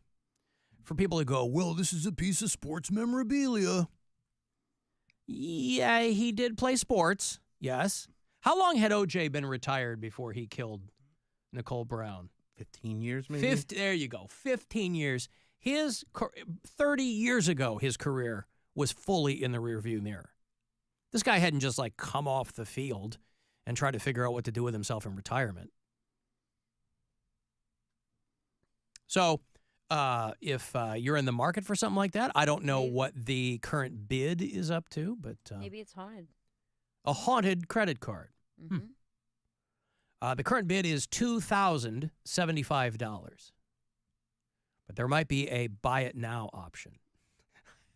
This isn't on eBay. This is on Golden Auctions, Goldin auctions. All the tickets are gone. There you go. Enjoy that Cavaliers game tonight, Game 2 against the Orlando Magic. Hey, Bob. Yeah. Hey. Is the name on the credit card O.J. Simpson or Orenthal James Simpson? It's Lee M. Cardholder. And I'm not bidding on that. No, it says O.J. Simpson business account. Who did he do credit card commercials for? I want Orenthal James's credit card. That's a whole another level of weirdness. Maybe he did. Yeah, but maybe he didn't put his full name on business documents. Maybe he didn't put his full name on anything. This guy. Bob's cracking himself up. Okay, thank you, Bob. I appreciate it. Didn't he do, like, American Express commercials or something? Maybe. Or I mean, Discover? Everybody did for a while, you know. Yours truly. I'm here to discover who killed my wife. No, he did Hertz Rent-A-Car. Remember that? Yep. I mean, everybody back in the day kind of did it was Amex commercials. Maybe it was a Hertz commercial that I remember with them saying, like, and we take these credit cards or something like that. Okay. Yeah, when I was a kid, the American Express commercials were Carl Malden with traveler's checks. Every time you see a list online of Jerry Seinfeld. Yeah, that too. Every time you see a list online of, like, things kids today will never know, or things that Gen Z will never know, I never see traveler's checks on those lists. That's too old for me. Yeah, I don't even really. I mean, I know kind of what they Is are. it just I've heard a of it. certified check? Yeah. Yeah, it's like it operates like cash. You can still use them. I mean, you can go to places and use traveler's checks, but they were like a big deal in the 70s and 80s. I've heard of What, you take like $500 to the bank and you're like, I want a traveler's check for this? Mm-hmm. Or how is That's that different than like a money order? Well, that's why the commercials used to be like people traveling overseas. They had all their cash stolen. Mm-hmm. But if you had traveler's checks, you were okay because like you could get reimbursed or something. Yeah, you can stop the payment on those or whatever. I always think of Home Alone when they're like, you got money, you can pay the pizza guys like traveler's checks. Yeah, right. Yeah. But once debit cards came up, you didn't need them anymore, right? All right, I'm going to break. You want to send me a text, 35192, AlanCoxShow.com. If you want to watch live, I did hold back one pair of tickets for Game 2 of the playoffs tonight, so I'm going to give those away here on the show a little bit closer to 5 o'clock. It's the Alan Cox Show on 100.7 WMMS and everywhere you go on our free iHeartRadio app. And now, a Buzzard bookie safe bet. If you gotta be in court, always check behind the toilets for bribe money that hasn't been collected yet. And always be listening for those keywords to win $1,000. Up to 9 chances to play every weekday at 30 past the hour. Take the action from the Buzzard Bookie on 100.7 WMMS. Brought to you by Jersey Mike's Subs. Here's my Jersey Mike's radio idea. I'm a ninja warrior. By night, I walk unseen. By day, I'm at Jersey Mike's, where they freshly slice my sub just for me. My blade is called Shadow. Theirs is called Meat Slicer. Jersey Mike's, a sub above. Your afternoon drive is brought to you by the Ken Ganley Auto Group, Ohio's #1 automotive retailer. Some people just know bundling with Allstate means big savings. Just like they know the right ingredient means big flavor. They know honey on pizza is where it's at, and olive oil on ice cream is the cherry on top. And they know when you bundle home and auto with Allstate, you can save up to 25%. Bundled savings vary by state and are not available in every state. Saving up to 25% is the countrywide average of the maximum available savings off the home policy. Allstate Vehicle and Property Insurance Company and affiliates, Northbrook, Illinois. Jeff Kisbach here with the best. Rich Klaben of the Klaben Auto Stores. Rich, it's Ram Truck Month. That's right. This month, choose a 2024 Ram Bighorn, $7,500 off MSRP. And savings like that drive attractive payments, buy or lease. Wow, that's great. And why Klaben? Selection, value, and putting the customer first for 50 years. Experience the difference at the Klaben Auto Stores. Dunkin' is dropping a new kind of energy. Introducing Sparked Energy by Dunkin'. Available in 2 delicious flavors, Berry Burst and Peach Sunshine. Drop by or order ahead on the Dunkin' app today. Fruit flavored, contains 0% fruit juice, caffeine from caffeine and guarana. Participation may vary, limited time offer. Hey, K.O.B., you got what I need. Kia of Bedford's got what you need. Low payments, quick and easy financing, and lifetime engine warranty on your new Kia purchase. Right now, lease a new 2024 Kia Forte LXS for just $169 a month for 36 months. $169 a month. See the KOB team today on the Bedford Auto Mile or go to KiaofBedford.com. Get what you need at KOB. Lead through KMF low qualifying seats. Blue Grant 10 miles 34.95 due signing plus taxes and fees. No security deposit required. Offer expires 4/30. The Bush Guide, cold and smooth survival skills. For a successful stint in the great outdoors, pack accordingly. Place heavy essentials near your spine for stability in rough terrain, with light items near the bottom. Now, you may be wondering, where does the Bush Light go? In your stomach. Bush. Head for the mountains. Enjoy responsibly. Copyright 2024, Anheuser-Busch. Busch Light Beer, St. Louis, Missouri. Hey, Reds fans! Catch baseball fever all season long with the king of sportsbooks at the BetMGM Sportsbook at the Banks, across the street from Great American Ballpark. Join the game day fun with a pre- or post-game tailgate, or watch the game on BetMGM's huge 350-square-foot TV while getting in on the action of live sports betting at one of our many kiosks and windows. Enjoy an award-winning burger at Nation Kitchen and Bar while watching all your favorite sports on the outdoor patio. Catch the excitement at the best place in the city to watch a game, the BetMGM Sportsbook at the Banks. Join in the game day fun and catch baseball fever all season long with the king of sportsbooks at the BetMGM Sportsbook at the Banks, across the street from Great American Ballpark. BetMGM is an official partner of Major League Baseball and the Cincinnati Reds. BetMGM and GameSense remind you to play responsibly. 21 plus and present in Ohio, subject to eligibility requirements. Gambling problem? Call 1-800-GAMBLER in partnership with MGM Northfield Park. Hey, Drew Scott here, and I'm Jonathan Scott, reminding you that life's better with a home policy from American Family Insurance. They can help you get just the right protection at just the right price and help you save when you bundle home and auto. Kind of like Goldilocks and the Three Bears. It'll be just right for you. We love a custom build. American Family Insurance. Insure carefully, dream fearlessly. Get a quote and find an agent at amfam.com. Products not available in every state. Visit amfam.com to learn how discounts may apply to you. American Family Mutual Insurance Company SI and its operating company 6000 American Parkway, Madison, Wisconsin. Seiko AEI Polymers in Aurora is expanding and is hiring right now with immediate full-time production openings for operators. Operators earn $30.84 an hour, plus shift premiums for nights. Outstanding hourly pay, full benefits, 401k match, and tuition reimbursement. Apply today online at sacoaei.com. That's sacoaei.com. Equal opportunity employer. This is NASCAR driver Tony Breidinger, inviting you to make a pit stop at Raising Cane's for my favorite craveable chicken fingers. Turbocharge your order and get it even faster when you order online or with the Raising Cane's app. Raising Cane's Chicken Fingers, one love. Raising Cane's is not affiliated with NASCAR. I feel like I'm constantly cleaning hair off my bathroom floor. At least my Swiffer Sweeper makes it easy. Sweeper heavy-duty dry cloths have ultra-thick pads to trap and lock hairs, like a hair magnet. And when I'm finished cleaning up my hair, Sweeper takes care of his too. Now the hair's gone, all thanks to Swiffer. Try Swiffer Sweeper heavy-duty dry cloths. I promise you'll love them or your money back. And also try Swiffer Sweeper Wet to make quick work of tough, sticky messes. Start clean with Clorox, because Clorox delivers a powerful clean every time. Because messes happen, because... Hey, listen. Remember how you told me to toss those takeout containers before we left for vacation? And you were like, I'm serious. If that leaks over the counter, it'll be a slimy abomination by the time I get back. And I was like, yeah, of course. Don't worry about it. I won't forget. Well... Ooh, yeah, that happens. So start clean with Clorox. Use Clorox products as directed. Rinse after use if in contact with food surface.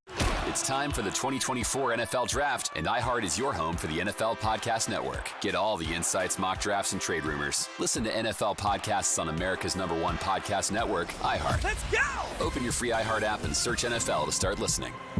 We buy any car. Why sell your car at WeBuyAnyCar.com? Because when you trade in, you're dealing with a dealer. And sure, they're interested in a good deal. For them. Not for you. Come to WeBuyAnyCar.com instead. All we do is buy cars. You get in, get out, and get paid at a fair price. So don't take chances with a trade-in. Go to WeBuyAnyCar.com for a free online valuation. Find out how much your car's worth at WeBuyAnyCar. 1877 Cars for Kids. KARS Cars for Kids. 1877 Cars for Kids. Donate your car today. Donate today at carsforkids.org. That's cars with a K. Your car can be picked up as soon as the next day. Receive a tax deduction and vacation voucher. 1877 Cars for Kids. Donate your car today. Now accepting donations of land, homes, buildings, or any kind of real estate. I feel like I'm constantly cleaning hair off my bathroom floor. At least my Swiffer sweeper makes it easy. Sweeper heavy-duty dry cloths have ultra-thick pads to trap and lock hairs, like a hair magnet. And when I'm finished cleaning up my hair, Sweeper takes care of his too. Now the hair's gone, all thanks to Swiffer. Try Swiffer Sweeper heavy-duty dry cloths. I promise you'll love them or your money back. And also try Swiffer Sweeper Wet to make quick work of tough, sticky messes. This is The Buzzard. From the Bath Authority Studios. The Buzzard. The home of the Buzzard. The Buzzard. This is 100.7 WMMS. Cleveland. It's time to give stuff away. Hey, it's time to give stuff away with Alan Cox. All right, you might have seen trailers for the new Ryan Gosling film. It's called The Fall Guy, kind of loosely based on that Lee Majors action show from the 80s. Emily Blunt is in it, too. We're going to do an early screening of it. It's in theaters everywhere. Friday, May 3rd. That is next Friday. We will do a screening 1 week from tomorrow night, April 30th, out at Cinemark Valley View. Lights down at 7:30. So a couple of passes here for you. Want to check out The Fall Guy before everybody else. Looks pretty good. Call 10. 216-578-1007 or 800-348-1007. Our apologies to second shifters. All right, here we go, everybody. Let's get to work. This is no way to start your day. The Alan Cox Show. On 100.7 WMMS.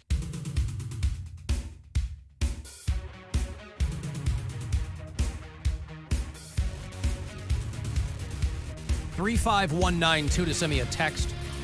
If you listen to us on iHeartRadio, tell me where. It's out of state. Charlie listens in Martin, Kentucky. Dave's in Cranberry, PA, north of Pittsburgh there. Annie listens in Ogden, Utah. Scott's down in Sarasota, Florida. Brody is our bureau chief in Oak Harbor, Washington.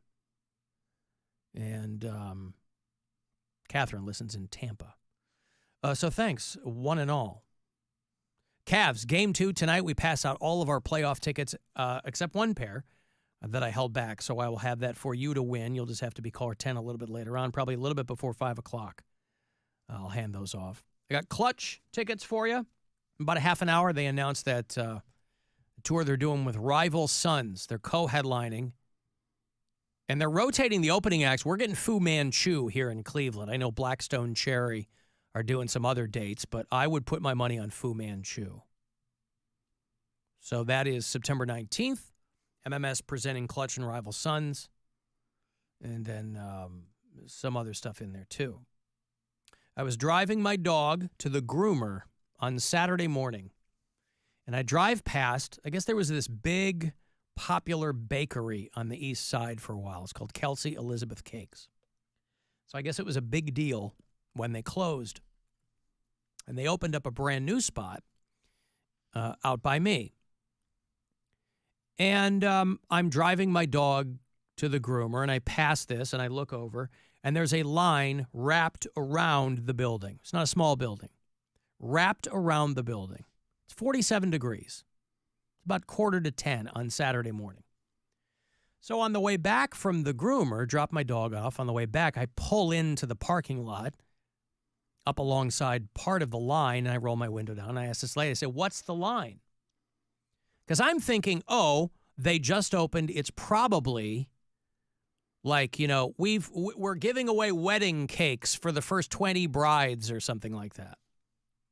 And this lady goes, Taylor Swift-themed treats. And as I get closer, I realize that they're blaring Taylor Swift music. And, you know. So the line, again, not a small building, this line wrapped around the building. And not everybody in that line had kids, by the way. There were grown men and women standing there, waiting in line. Now, yeah, she's got a lot of grown fans. Understood. But waiting in line for a cupcake at 9:45 on a Saturday morning? Well, so they got to I mean, clearly, because they were there. Cats don't play soccer. The what? The cats that they have, because they don't have children. I mean, there were people there with kids, but even that, I was like, you're standing out there. You're going to be out there for a long time. I hope you got them kids bundled up. People like Taylor Swift, Alan. You're not going to believe it, but they do. Well, it's not like she was there. But they love... No one doubts that they like... Obviously. The competitiveness No one is writing hit pieces on Taylor Swift's not really that popular. Right, but she's got competitive fandom working in her favor, so everybody wants to be the biggest Taylor Swift fan. They want to be a bigger Swiftie than everybody else they know, so they do things like this. Well, it's also very shrewd for a place that's opening up a new spot to do anything remotely associated with Taylor Swift, right? So you just go, hey, grand. I don't know if it was their grand opening. I didn't even know the place was there. Hey, grand opening. We got Taylor Swift sweat socks. I don't know. Taylor Swift is it? Huh? Nothing. Go ahead. She is a gym rat, by the way. Turns out Taylor Swift is always, always, always working out. A workout that her trainer says would have most people throwing up or lying down on the floor. There's a guy who outed himself as Taylor Swift's personal trainer. Boy, I bet he had a really hard time keeping that under wraps. A guy named Kirk Myers is Taylor Swift's personal trainer. And his gym membership's about $1,000 a month, minimum. That's your base level plan. And he's been Taylor Swift's trainer for 10 years now. And he said that her routine is really, really hard because she trains like an athlete. So there's another level at which she and Travis Kelce can kind of... 3.5 hours a night, so the cardio's she's got to be able to. That's what the guy says. He's like, you can't be... Imagine doing that, 3-4 nights in a row. And even when she has off days, she's showing up at the gym. Mm-hmm. When she's not touring, she goes to the gym 6 days a week for up to 2 hours each day. Now, depending on who you talk to, you're not really going to get full benefits for working out for 2 hours a day. I mean, there is kind of diminishing returns once you hit a certain point. Clearly, it's working out for her. But it doesn't mean she's doing full-blown workouts every day. Well, that's why she's so jacked. Well, I'm saying she's probably doing mobility and flexibility and things like that, and then a little bit of weight training and a lot of cardio. Some cardio on her days off. During touring season, she works out on average 2 days a week. Wants to keep focusing on maintenance, biomechanics. Could you imagine if Taylor Swift was somebody who opted for like that Elon Musk Neuralink chip in her head? She's first in line. No. You can't imagine that? I can't imagine that. Her head is too precious. That's where all the songs come from. Yeah, that's what I'm saying. That's where all my sad feelings sit until I put pen to paper. Well, good for her, man. That's no small thing.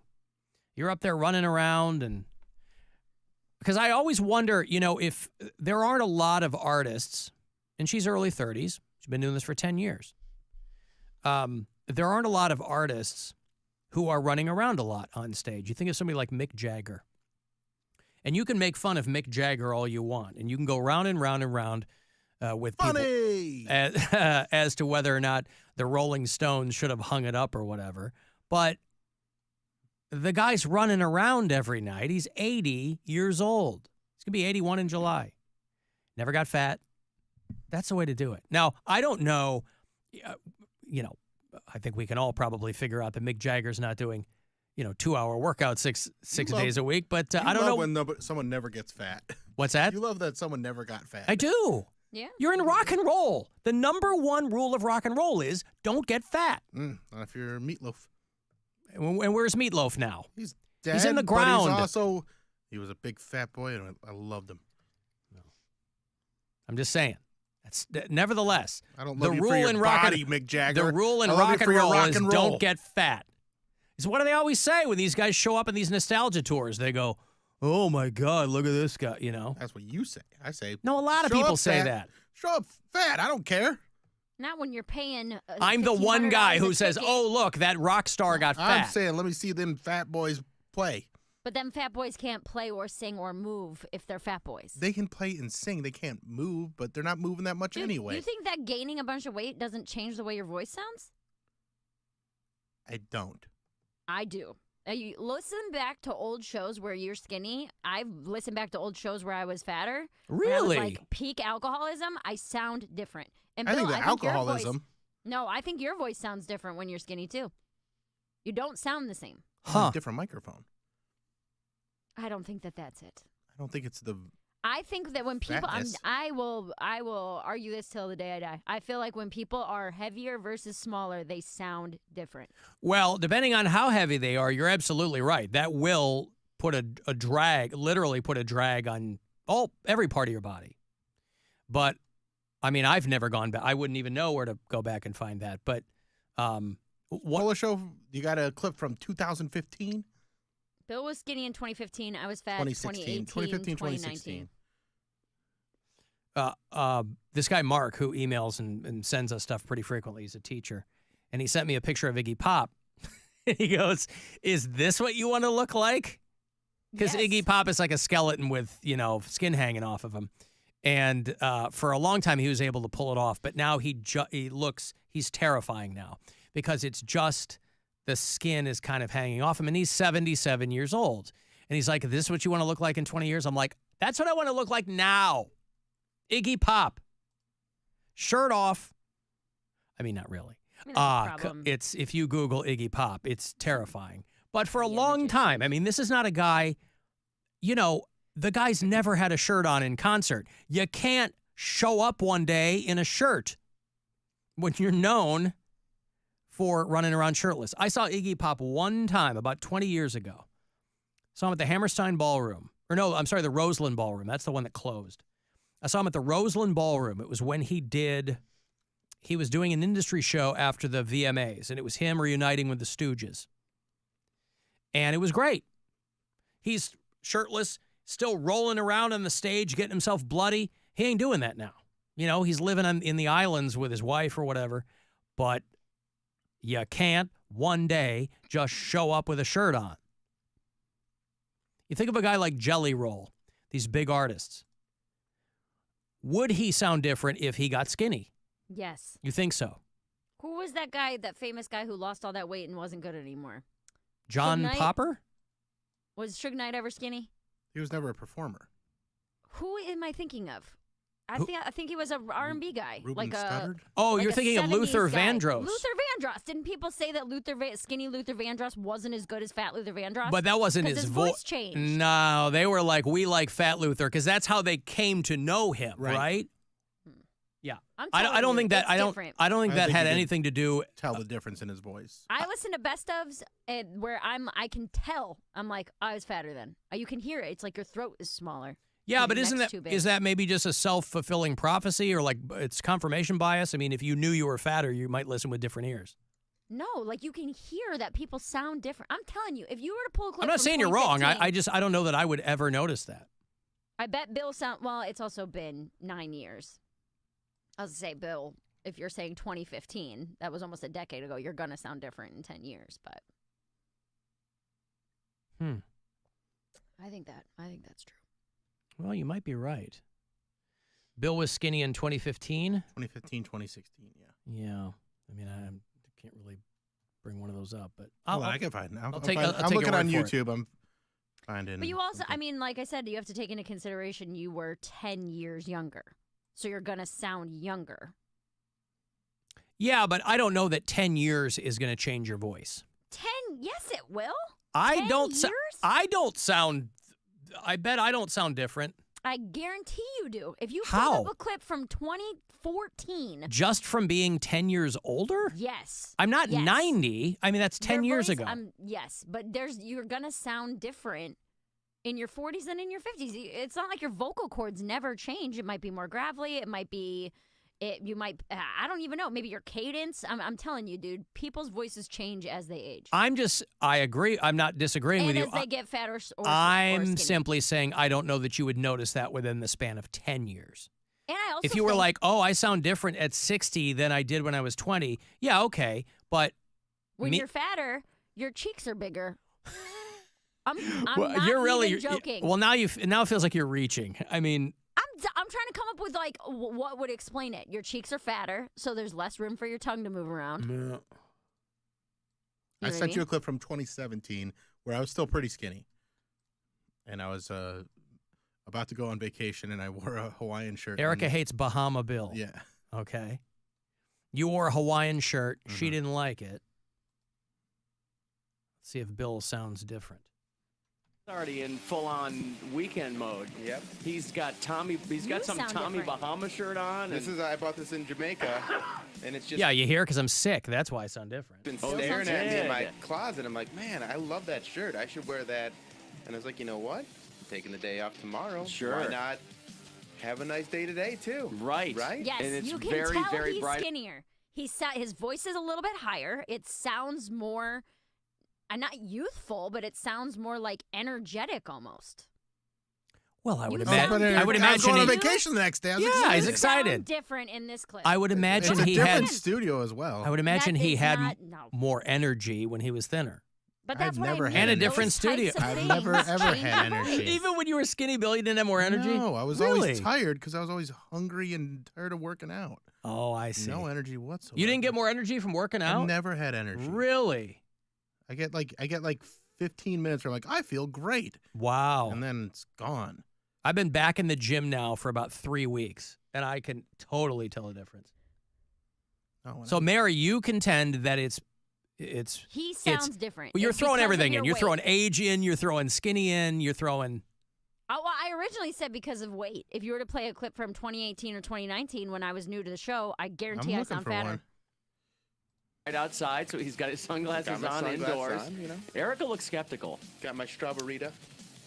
She looks very skeptical in her Princess Leia getup. I'll talk to you. You what? We'll chat. Oh, really? We'll chat. Was she mad at you? Yeah. Oh, why? Because I don't play it. she was No, taking. I don't want to. No, I mean. No, I'm kind of curious too. I think she was upset. But did we talk about it then? Yeah, I think we do because she was upset that I was celebrating that I'm taking days off, and she would get like yelled at, or not yelled at, but like why? People would, because she would miss more days. Oh, by the audience. Yeah. Oh, please. She looks very skeptical in her Princess Leia getup. I'll talk to you. You what? We'll chat. Oh, really? We'll chat. Is she pissed off at you? Are you mad at him? Am I able to throw something out there and then say nothing after that? Well, we're a talk show, so I would probably say no, but... Well, I'll talk about anything else. I just mean say nothing about that once I throw it out there. Well, if it's about Bill, you should ask him. Can I? I haven't even got through the introductions No, it's yet. not about Bill. Oh, it's not about You Bill. introduce everyone. Yeah. Okay. Hello, Erica here. There's Pageant Erica Wave. Lauren. Hello. I can't believe how non-gray my hair was just a few years I ago. know. Like, I've been going gray for a long time, but for some reason, Throw something out there. I wasn't dyeing my Say hair. nothing about it the rest of the show. Is that an No, because option? we're going to have I have follow-up questions. We always have. I always have follow-up follow-up See? questions. Who's the Tell you kid in what. the window? Say anything, It's but you're going to probably- have to scroll down on a series of sheets No, of it's- paper this like is- Love Actually. the answers to Is my it pound cake then? Yeah, it's Yeah, pound okay. cake. I Pound cake's back there behind the glass. See, Alan sounds more different than anybody. Well, anyway. What's He's that? sick. Yeah, I was sick. People are telling me that I don't sound any different in that clip. I think you sound different. Well, we all hear different things. But Mary is attributing it to being thinner and being somehow younger. I sent you a clip of Mary, too. And this is peak drinking Mary, because Erica's still on the show. 2018, I would say 2018 is peak drinking Mary. Peak drinking Mary, okay. That was the worst year of my life. It's called Mary Santora's Doing Great.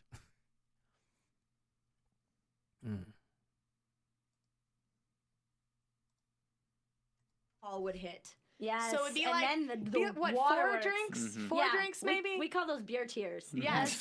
Wait, you guys were both in there? Yeah. And then she's Got all the like, lingo down. fun gather D's phase. That phase has actually gotten easier, and not like, hey, I'm out sleep because I know my dad's listening to this. I'm not just gathering D's, Dad. No, I'm saying that as but, a like, euphemism or it's funny because I feel like exaggeration. You want the attention. Right. Well, Mary was definitely heavier then. Yeah, but I think she just sounds tired. I don't think she sounds fat. I think that's the same. No, because you Sounding fat weren't and tired? sleeping a lot. I was sleeping all the time. No, but like It you just wasn't good wasn't sleep. good sleep. That's what I mean. Like you would party all the time, and you were just living your life. I don't know about that. to the fullest. You didn't prove me. I don't change my mind at all. I think people sound different when they're fat versus skinny. Does Adele sound different? I've not heard her talk. That's singing though, and she's got. Yeah, but you brought up Luther Vandross before. Well, I was asking Luther Vandross. Oh. Because I was like, I remember there being some sort of controversy over him versus fat versus skinny, but I didn't know it wasn't about his.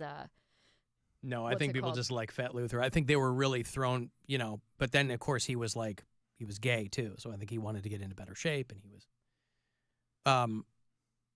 Okay. Well, listen. I don't think that fat people have a sound.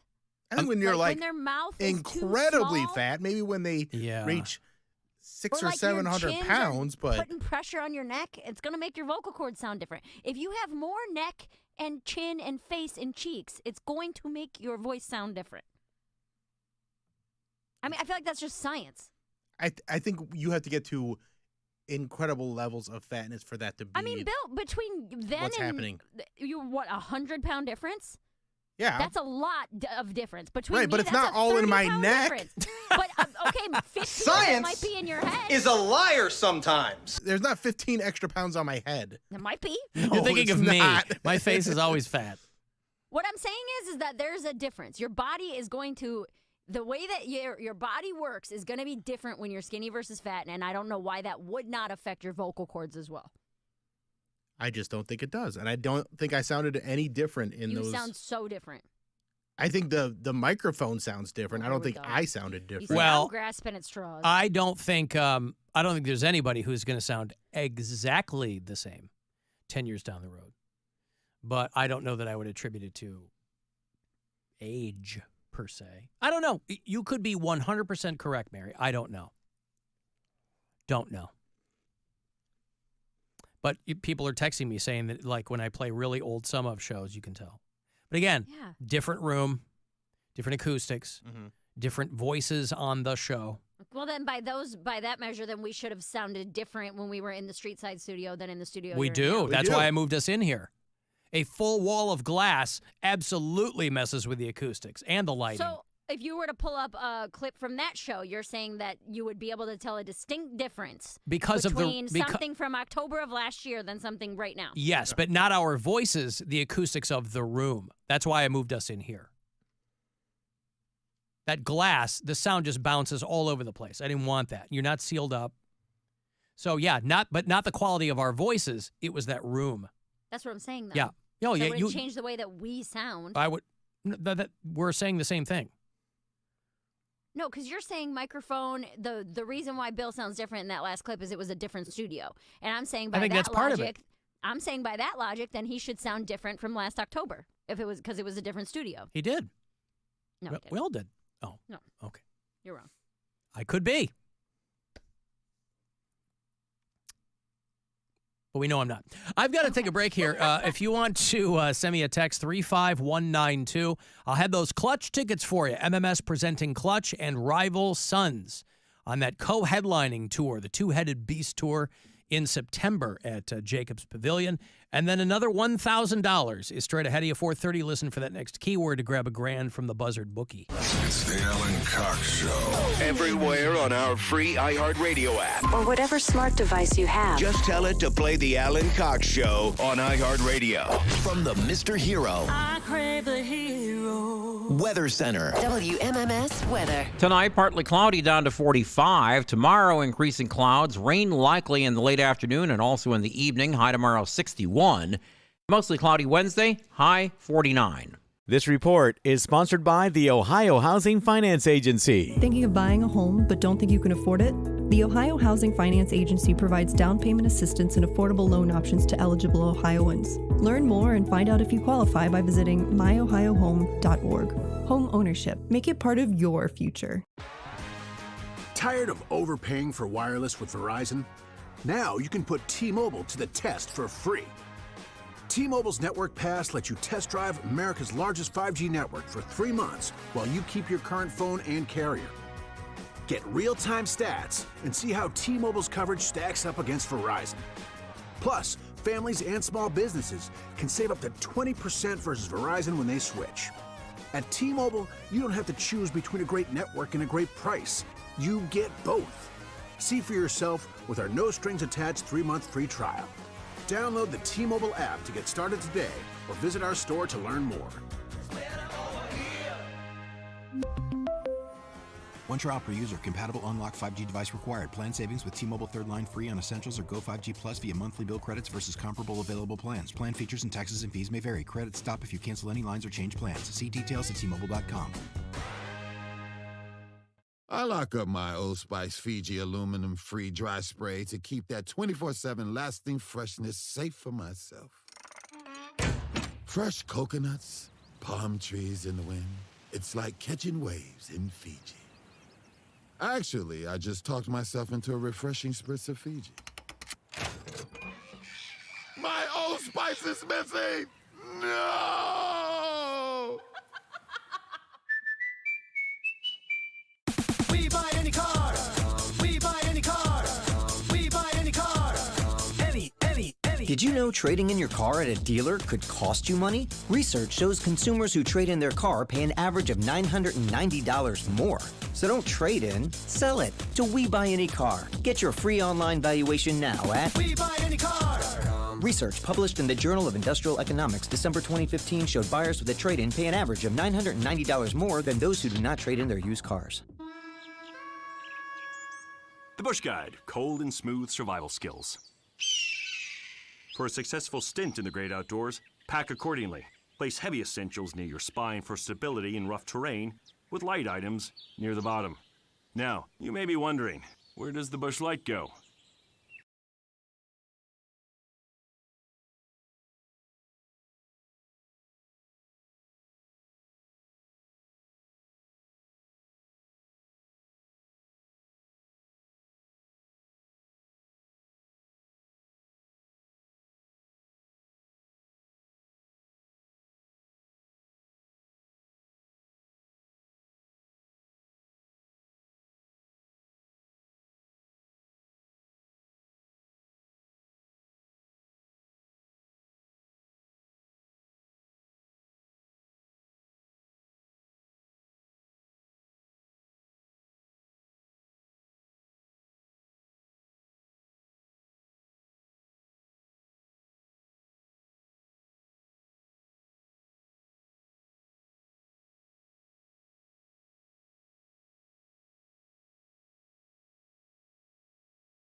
Time to give stuff away.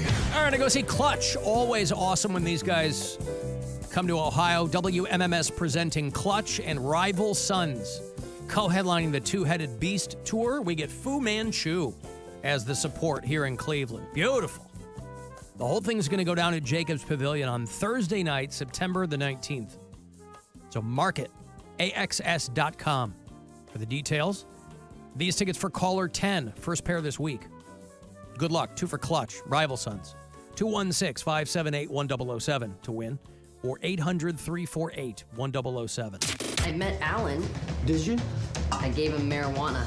Oh, great. The Alan Cox Show on 100.7 WMMS. I get satisfaction everywhere I go. Where I lay my head, that's what I call home. Where the barren pines, all the mission stale.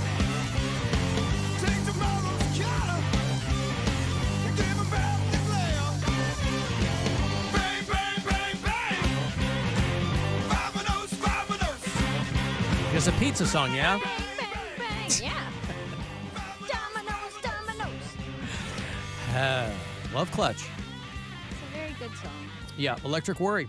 So I will have those tickets for you about this time all week for that Clutch show. In about a half an hour, I will hand off the last pair of tickets for tonight's playoff game, Cavs Magic. Second of 2, Cavs easily took care of them the other night. They will head to Orlando for games 3 and 4. If you weren't able to find us out at the zoo earlier in the show to grab those other pair of tickets, I kept one behind, and I'll give it out in about a half an hour. Last chance for you to get to that game tonight. Guardians are off tonight. They spent the weekend sweeping the Oakland A's. They will host the Red Sox. They were just at Fenway. I think it was a 4-game series at Fenway. And so they will host the Red Sox tomorrow, Wednesday, and Thursday. I think 6:10 is the first pitch tomorrow and Wednesday, and then they'll wrap with an afternooner on Thursday before they go to Atlanta and then Houston for some road dates. Alan Mary's right. Body weight, body fat affect vocal quality, vocal aerodynamics, and range performance. Yeah. There you go. And also, when you're heavier, you're breathing different. You're breathier. You probably can't. Listen, it's real. Yes. Yes. That's what I mean. Is that what I sound like on the That's show not what every he day? sounds like. No, but what I'm saying I'm saying is, it has to be a, like, 500 or 600 pounds. No, it's a lot, but it's not, again, it's not all on, I didn't gain 15 pounds in my neck like you were suggesting. What I'm saying is that Bill's voice has high cholesterol. But if you have less pressure on your neck and vocal cords, how could that not change the vibrations? I'm saying if it does, it's so infinitesimal No, that you can't tell. Like the clip that we played. You sound different in that clip, and it doesn't But matter what I say because you guys are gonna be like, "That's a different Because there's a- studio, it's- and that's a different butt." But it doesn't sound enough different that you could be like, it's definitely for this reason, is what I I'm was saying. gonna go on vacation, so that's why I sound happier. Sound different there. Also, pick a Why does it have to be that voice? Because he was Bahama Bill that day. That's the annoying voice. That's my voice. I for anybody who understand annoys me. that, but why would you be annoyed? Because he's gonna blame it on everything except what I'm saying, so that I'm. Well, I'm saying not there's right. so many different factors. It's There are a impossible lot to of really variables.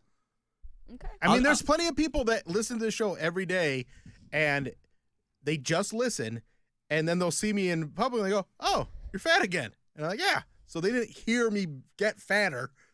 I think that there's. And they also haven't seen you for a while. Yeah. You're out a lot. I know. Wow. Yeah. I'm saying scientifically, everything I'm reading, I'm doing my own research. Well, yeah, let me read this for you. We're probably looking at the same thing. Yeah. Obesity associated with increased tissue bulk in the laryngeal airway. The amount of tissue that vibrates during phonation is related, that's just making sounds, is related to the fundamental frequency and voice resonance.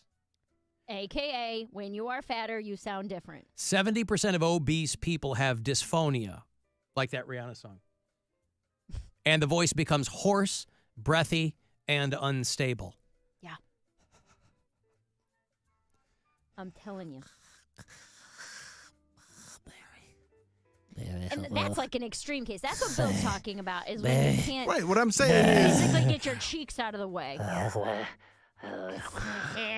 can't talk to you because my neck is in the way. I'm not saying that. I'm saying you're able to tell a difference when someone is heavier or thinner. I don't know about that. I mean, I think it takes a lot for you to be able to tell a difference. Because most people don't sound like Mr. Creosote from Monty Python, right? Most people, if you were to talk to them, you probably wouldn't know how big they were. Unless there was some overt, that kind of thing. Obesity associated with increased tissue bulk and affects vocal function. This is what I'm saying. Well, it certainly hasn't held anybody back in this line of work because over the course of my career, most of the top 40 guys I knew were big, old, fatty fats. And they just... She's not saying that they don't sound good. She's just saying they sound different. If they were to lose 100 pounds, they would sound different. Yeah. Hey, what's going on, everybody? I'm 100 pounds lighter. Yeah, well, yeah. You want another clip? Also, if you're going to play the whole, that's because it's a different studio game, then the fact that you're playing it through YouTube and we're hearing our voice through the actual radio is going to make it sound different. Agreed. Like I said, there's too many factors to really nail it down on one thing. Go ahead. Well, I don't have the clips. Oh, you sent it to me? I'm going to send you one where I got you guys. It's after this one is just good because it's when the Cavs won the championship. Clip that you sent me. I sent another one too, yeah. Oh, I don't have a clip in here. I thought I sent one. Here. Oh, wait, hold on. One that you sent before the break? Yeah. There's that one. There's Mary Santora's doing great. There's Booger Bang Bill. Yeah. That one? Yeah, you can play that one. Booger Bang Bill? I don't know what was going on. Yeah, I don't either. Sound right. It's on the radio, so you can play it. None of it sounds right, Mary. It's just all, what? You don't remember Booger Bang Bill? I don't think I was here for that. Oh, all right. No. Why is it? I don't know. You just fingers like I saw them disappear as you put that napkin. You do sound different there. You sound crazy different. You sound like a completely different person. You just sound younger. You sound like a little kid, kind of. You just have a higher tone to your And when voice. was that from? That's probably 2016, 2017. Okay. This when you had the dolphin earring in. Okay, if so that's Alan is 2017. going to say, then that's 2018. No, that's 2017. Are you going knuckle deep? Oh. Are you getting all up in there? I mean, I was cleaning my nose. I was trying to Sound make like sure Cody. there was nothing in there. Yeah. Oh, man. Why don't they make nose Q-tips, or is that just redundant? No, you get a nosebleed all the time. Why? You shouldn't go that far up there. Well, you're not supposed to jam it into your brain. I'm saying, technically, you're not supposed to use Q-tips. Yeah, I mean, I don't know. Well, Alan, you were contending that 10 years wouldn't make a difference, and if this was only 7 years ago, then by that, then he shouldn't sound any different, and he definitely does. But Alan sounds different, too. Yeah. I don't think Alan sounds different in that Yeah, clip. I think I sound different there. Now, again, we are hearing ourselves through our heads, and everybody else is hearing us through the air, right? So when people go, oh, my God, that's what I sound like? Yeah, because our voice is the vibration through our bones and our skull. Everybody else is hearing us through the air. So nobody has a good idea of how they actually sound. That's why I'm jealous of the people that have perfect pitch, because they actually do. Like Shane Bieber? Mm-hmm. Yes, Shane Bieber. Get well soon, buddy. Hey! All right. That perfect pitch is. Mm-hmm. I'm going to give you some money here. It's $1,000. As promised, your second to last chance to win today, and then we'll start it all over again tomorrow. You get a baker's dozen every day, these keywords. Somebody's got to win. I hope it's you. Good luck. This is your chance to bet with the Buzzard Bookie and win $1,000 now. Enter this nationwide keyword at WMMS.com. Fun. That's fun. Enter it now at WMMS.com. Mm-hmm. I just think it's crazy to say that gaining or losing weight affects every single part of your body and health except the way that you sound. I'm not saying it doesn't affect the way that you sound. I'm saying it's going to be very small amount of how you sound. What about Elvis? You want to talk about a contemporary-ish example of somebody really, really getting out of shape and gaining weight over the course of their career, you'd have to think about Elvis. I mean, obviously But he he was had that weird voice anyway. well, but he was a much younger guy. I mean, so there is that age thing too. And then also he was smoking too, right? Yeah. Yeah. Yeah. Yeah. Alan, Mary's right. The Alan Cox Show lost about 170 pounds a few weeks ago, and it sounds completely different. This is what I'm saying. Nobody wants to listen to science anymore. I know. Driving me nuts. Well, you know why that is. Science is a liar sometimes. Well, people are also saying that's because we're watching the clips. If we were to just play audio for you, you might not be able to tell if Bill was skinny or fat. She's just hearing the audio, though. I'm not watching anything. Oh, you're not watching? No. Okay. I thought you were seeing it. She sees it in delay. Ah. So I don't even watch the YouTube stream anymore because it screws me up so much. Gotcha. Because you guys are in delay, and then if you're talking about something, I'm like, oh, let me go watch it, and then you're already moving on, and I'm like, oh, there it is. That's a crazy picture. You know? Understood. Cleveland won a championship. That was just the headline. That's which a is solid the, headline. Is the best way to put it. Sour reaction. And a little bit of video outside the queue, and holy shrimp, Cleveland won a championship. I've been waiting for this since I've been born. I was a fan of the Cavs when it was Mark Price and Brad Daugherty. There is Gerald no way Wilson you think he years, sounds the same. No, I don't. This is when you're skinny? Yeah. Tyrone Hill, Bob Sura. As soon as you came out DeJuan the chute, Wagner, you were put in a to Cavalier's here. onesie. I was at the first playoff game LeBron ever played where he had a triple-double against the Wizards. I bet. Here's I a gotta a tell you wager I'll though, make. but if I really think about it, like that at first blush, that he sounds different, but not enough where I would just in general go, oh, he must have been skinny there. You should play me clips of Bill fat or skinny, and I can tell you which is which We'll just set through that my up. sound. We'll set that up. Just through sound, I can tell you if he was heavier or thinner. All right, I bet. here you go. When you grab it, you'll feel how firm it is. That's a heavier Bill. Nope, skinny Bill. Nope. Yep. Start by just touching it. That sounds skinnier. Nope, fat Bill. Start by just touching it. See, it doesn't matter. I'm gonna be wrong no matter what. No, not always. Would you like to sniff my testicles? Fatter. Skinny. That's skinny Bill. You're all wrong. I think Fat Bill would ask girls to sniff his testicles. He had the think confidence. any size He had the Bill. confidence. You gotta be the cock of the walk if you're gonna ask girls to get down there and huff your cojones. The cock of the walk if you want to ask girls to sniff your balls. Well, come on. Yeah. There's a way to go about it. How about this? Hey, Mickey, you're so fine. You're so fine, you blow my mind. Hey, Mickey. Hey, Mickey. Hey, Mickey, you're so fine. You're so fine, you blow my mind. Hey, Mickey. Oh, what do you think there? I would say he's thinner, but that's hard to tell because it's produced pretty heavily. No, that's raw audio. I didn't do anything to that. My I even made all the music with my mouth. Wow. Yeah. I'm way off, man. Yeah, well, there you go. There's simply no way to tell. I think we're all right. You are correct that the science is going to, the weight is going to mess with somebody's voice. But also there's a lot of variables in what we're talking about. In our specific examples. Well, that's what we're dealing with. Yeah. Do you have clips from when he was heavy before he lost weight? When were you 2013 or 14? You're still on this show. We got clips for I'm saying a long in time, the but old studio. So if you played one from 2014 and 2016, I guarantee you sound different between those two. Here's a clip when you were really skinny. This is absolutely ridiculous. That doesn't sound like him at all. No. God grief. He really got whiny. down to...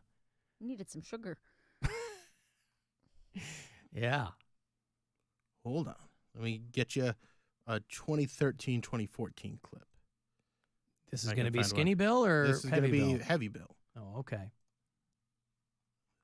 You're just pulling these off YouTube? Yeah. Hey, Ryan. Yeah, Alan. Yes, sir. Long time person. Hate the show. Hey, thank you. What's up? Just wanted to call, give Mary a little bit of a test. I've never met her. She's never met me. What does she think? About Weight, what? Do you think Ryan small. is fat or Yeah. skinny? Well, I'm talking about comparison, how you would sound different if you are fat or skinny. Like, I don't know what you sound like to begin with, so I don't know if you're heavier or thinner than you normally are. Do you get what I'm saying? That's a fair point. Yeah, it kind of seemed though you were kind of generalizing that you could, say whether somebody's big or not. No, I was saying that, like, your voice will change whether you are bigger or smaller. But there has to be a baseline. I can't and just, individual. I'm You not mean you saying, could? Yeah, I'm not saying that I can just pick you out over the phone. A verbal lineup. Okay. She's like fat. Yeah, I was gonna say it would be a really weird kind of, I don't know, not racism, maybe voiceism, or Fatism? I don't know. It's like a mixture. No, Fatism, that's not what I'm yeah. saying. Yeah, but it's not fat shaming. It's if you are heavier, it will make your voice sound different. Yeah, that's all I'm saying. Yeah.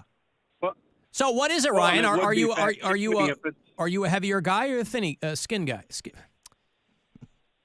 A skinny I'm a guy. skin guy, usually. All right, yeah. I love skin. I like skin. It's the I'm a body. heavier It's the guy. largest organ, and it's very exciting. Yeah. Right. Right. Yeah, heavy guy, typical, radio listener, athletic. Yeah, that's what we like. That's what we like. Bodybuilding, so. Okay. Well, I'll wait and I'll call back at some unknown day. Uh-huh. Yes. And then you'll sound thinner. And we'll see. Yeah, I'll either lose 30 pounds or gain 30, and then I'll call back. Just call us after you take a massive dump, okay?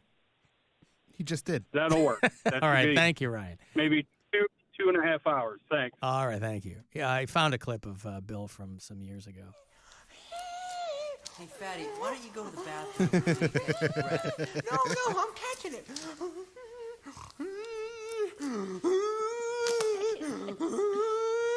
Okay, Fatty, but Oh, Fatty McGee. The thing is, You're the fattest. we don't have like clips from the show from like 2014. We have like in the breaks. So I sent you an in the break. So you can. That's gonna sound different because I'm not even using. This says NSFW. Oh, does it? Yeah. Oh.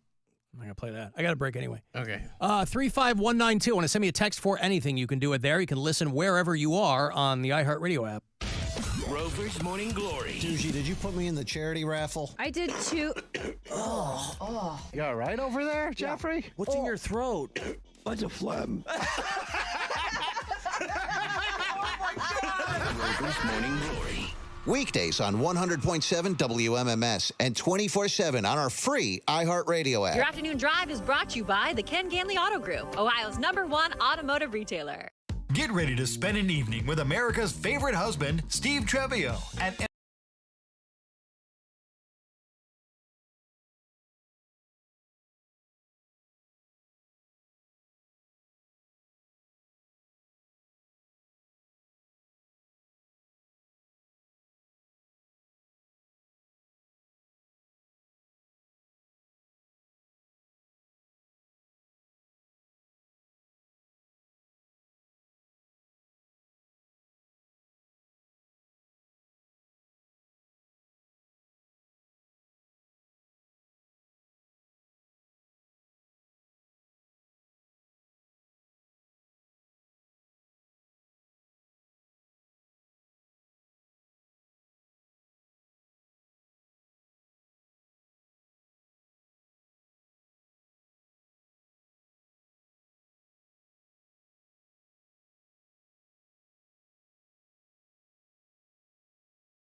Buzzard.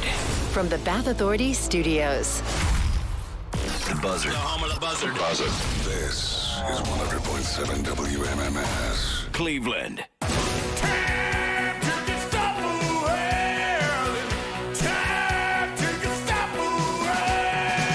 right, I have one more pair of tickets for tonight's Cavaliers playoff game.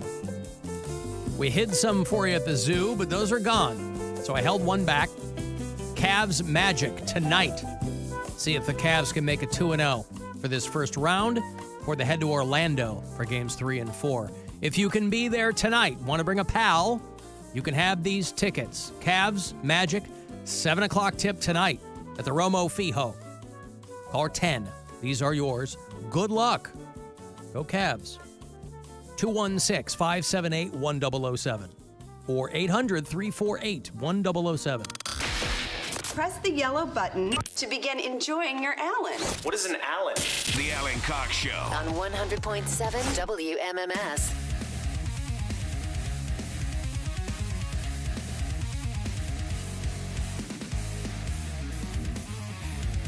$35192. Want to send me a text. AlanCoxShow.com. Want to watch live? I don't even know who's helping out today. You know, all this mishigas with how we look and how we sound and who's been assisting in this. Henchy Clinchbore. Hey, thanks, man. Or madam. Sir or madam. Henchy Clinchbore. Appreciate it. Yeah, so Cavs play tonight. Then they'll go to Orlando. What's that? That is, the Zoom isn't muted on Bill's end. Got it. Okay. I know whose that was.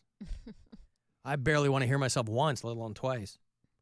I was reading about a lady who got arrested because she broke into her neighbor's house and demanded a threesome. Hell yeah. Right? I'm trying to think of all my neighbors, and I'm going to be upset about this. Well, are you surrounded by octogenarians? Is that what it is? And there's plenty of old people, and then just not anybody. There's a There's few. no contenders, is what you're saying. No, there's a few now. That Are I there? think about Okay. it. Yeah, no, maybe. There's Your age, younger, older, middle-aged, but probably still my age, younger. Okay. A sexual threesome. This lady breaks in, and in Louisiana, in Monroe, Louisiana. Monroe. They got a harassment complaint at an apartment complex in Monroe, Louisiana, where she forced her way into her male neighbor's apartment and then wanted to initiate a threesome with the victim and his girlfriend. Guy said that there was a knock on the door, and he opened the door, and an unknown neighbor forced her way into the residence. Now, there's a picture of the woman, and she's, how to put this? How disinterested under normal circumstances would you have to be in a woman to turn her down for a threesome? The woman got into his apartment, began trying to have sexual activities with him and his girlfriend. That's your neighbor. You don't know her. Sexual threesome. Obviously, it didn't result in a three-way. But they, the guy called the cops. Cops showed up. She had already split for the nearby Circle K, and they picked her up there. Shadana Rayshonette Hurd, 31. And they take her back to the guy. He's like, is this a lady who busted in? So she was probably drunk, right? Put her in the tank overnight. But, they hit her with a felony, unauthorized entry, like somebody's place. That's what she was She gave him permission to enter. A sexual threesome. Not the apartment, though. Oh, okay. Yeah. No, she wanted permission to enter. But somebody knocks at your door, and she's a neighbor, and this is probably a situation, obviously, where there's a lot of other variables. She was intoxicated. She didn't have use of all of her faculties, I guess. And this guy doesn't want to catch some beef later on when she goes, oh, my God, what happened? Sobers up and then screams at, But she did knock at the door and then forced her way in. So how unattracted to somebody would you have to be to turn down a threesome? Maybe it's the surprise factor. You want to know. You want to plan a threesome. You don't want it You don't want a sprung on you like that? spontaneous threesome is what you're saying? Not a forceful one. You don't want a spontaneous, forceful threesome. No, I don't think so. Boy, Mary, you are a prude. I know, guys. I'm sorry. No spontaneous I think the word forceful is throwing me off too. I don't care for that. Yeah, I don't like that one. Forceful. If it you also got to play it right because you still got to get your other partner. If she's real hot and she's like comes in and she's demanding a threesome, I'd be like, hey, let me check with my girl. Like but I can't be too excited about it because then it's gonna throw it off. You become you become an attorney. You're like, ladies and gentlemen of the jury, my client here. You're trying to convince your girl. But you can't. Once you try and convince your girl, it's already not gonna happen. You got to let the girls think it was her idea. Do it their way. Yeah, it's an inception situation. Yeah, where you're just trying to stay out of the way and then hope for the invite. I mean, this doesn't sound like a situation that was going to result in a threesome. Guy at home with his girlfriend. It doesn't sound like either of them knew this girl. But that's wouldn't that be part of the excitement? Here's a random person who has come to our door. She's not from across town. Flattered. I'm flattered for sure. Flattered. You know, she lost some weight, so her voice sounds great. Mm-hmm. I think men are probably also hung up with like, man, porn's not real. Like this is how porn. Well, who's hung up with that though? I mean, people know porn's not this real. I've never seen a porn where someone broke in and demanded a threesome. You've never seen a porn where someone shows up and is like, "Oh, what's going on here?" And then they just I've got the wrong apartment. No, come on in. Yeah, we were just having some wine. That's different than breaking in and trying to demand a forceful threesome. That's yes, that's true. That's true. Okay. I bet you. I don't know what kind of porn you're watching though. You're type in forceful threesome into porn. I would like to not do that. You a couple hits. Rough threesome porn videos. Forced threesome. You know, a lot of these sites now, boy, if you type in a word, they're flagging for a lot more words now. You know, because depending on what you're into, you know, I was reading a thing about how beyond the porn sites that are being banned in some states, or you got to put in your ID or whatever, and that's easily circumvented with VPNs. But they're like a lot of porn sites are flagging some words. You know, like if you type in reluctant, they're like, oh, we don't have anything like that. Relucted. We don't have any relucted forced threesomes over here. But if you know how to find them, you can find whatever you want. You might have to take a couple of extra steps. Might be a couple extra hoops to jump through. Held down a threesome. That's another one you can type in. But this woman there in Monroe, Louisiana, she busts right in and didn't find any willing partners there, but they haul her off. Did she go to the Circle K looking for new partners? May have. Or a snack. Or both. Listen, that's the beauty of Circle K. You can find whatever you're looking for there, right? Ding. I go there for my Mountain Dew Purple Thunder. I don't know if they still have that, but I used to go to when we stayed in Sedona, there was a Circle K across the street from our hotel. Go in there, get that Purple Thunder, what are the things? The Polar Pop. Ices. Yeah. Yep. So, Alan, technically fat people are skinnier. I don't know what that means. That doesn't mean anything. He's right. I mean, I'd like to understand where people are coming from. I can't always do that. Well, our long national nightmare is over. It seems that the age of the self-checkout is coming to an end because more and more big retailers are calling it quits, or at least scaling way back on self-checkouts. We did it. We stole enough stuff that they're like, all right. We can't keep doing this. Back. Well, yeah, they say that they've just gotten these retailers say they've gotten so much negative feedback from people, but that never moves the needle, right? It's just people stealing stuff or these stores see shrinkage or whatever. I'm cynical enough to think that this announcement has nothing to do, like, they're not around the corner from announcing big hiring splurges either. They could be like, no, we're going to take out the self-checkouts, and there will be 2 girls at the register in 20 aisles. Yeah. Walmart is joining the ranks of other retailers who are scaling way back on self-checkout lanes. Target, I dipped in to get some more dog food at Target, and they had, like, police tape near the self-checkouts. And I didn't even notice because I just wasn't really paying attention. I didn't even notice until I got right up on it. They were like, our self-checkouts are temporarily out of service. So Target, Walmart, Dollar General are reducing self-checkout at thousands of their locations. Dollar General got rid of it completely because that's one of those retailers that, has to deal the most with people shoplifting. So obviously that's part of it. They're like, well, we got a lot of customer feedback. Yeah, when did that ever move the needle? See, my only problem, I prefer self-checkout. I do sometimes, too. if it's only like 1 or 2 things, I Yeah. don't want to wait in a line. My only problem is if I am like grocery shopping and then I keep needing help on stuff where it's like it won't weigh the bananas properly and then it's like, stay put, help is on the way. And then someone has to come in and correct it. Or if you double scan something on accident and they have to come over and void it. Like that's where I start to get annoyed, where I'm like, this should be easier and it's not. Was It's like it creating more problems. Was it you telling the story, or it might have been even me telling the story, I don't know, a while ago, of the person who had like a full cart at the self-checkout?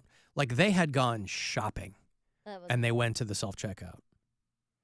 And I'm like, well, even if they don't have a sign anymore that says 10 items or less, we've been doing this long enough where people should know.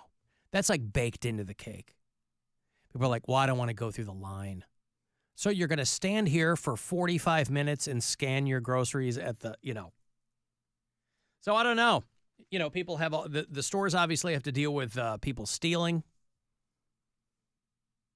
And, but they say that the customer feedback is what has spurred their decision to remove all these self-checkout kiosks.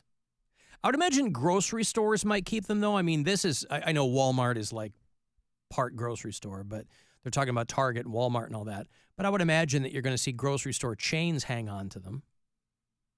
I can't see Giant Eagle getting rid of their self-checkout lanes. Because those, for the most part, in my experience, those are pretty simple. I mean, they're all the same for the most part. What do you mean? Like, it's all simple. Well, I mean, I guess I should say that the way that they have them staffed, it's to Mary's point, if you're doing self-checkout and they have 2 people working there anyway and you have to call one of them over, yeah, good luck. It's like hailing a cab, because they're running around there was some viral clip that went around the other day of some girl on her first day at Target had to close the store with one other person. And she's like, I don't know what I'm doing here. I'm excited to work with these people, but I have no clue what's happening here. And I have to close this store all by myself. Close down this forced threesome tab I have here. Look, you see, whoops, I accidentally cast it to the big TVs. Right. Our boss is at the zoo. You're fine. Yeah. Al, maybe that lady went to Circle K for condoms. Oh. I think if you're forcing a threesome, you're not wearing a condom. You are not wearing anything if you're forcing a threesome. She was also looking for a purple thunder. I get it. People have been asking me over the weekend, too, if I got my hands on those Baja Doritos. And I have. But I haven't opened them yet. What? So, I'm sorry? You're psycho. Why? I don't know anybody who buys a snack and is like, maybe in 3 or 4 days. Well, no. Hopefully not 3 or 4 days. But I have no plan for that today. So, that's what I'm saying. Who plans for that? I do. Psycho. Well, what do you want from me? I want you to buy a snack and eat Tear it them open like a immediately. Wolverine and eat them all? Use No. your teeth. Forced entry into the Doritos. A forced threesome in my mouth. Yes. Between Baja Blast, Doritos, and Alan. No, I'm not going to do that. Nothing about that's forced. And by the way, that's right. Oof, goes down too easy. What's the matter with a little delayed gratification? It's trash. What is? Gratify me now. Well, That's what no. the lady was saying. I listen, I'm with you. I mean, it's just that I think it's not always the best way to do things. No, it's not. Most of the time, it's not. Yeah. I'll There's give something you to be said for it. Yeah.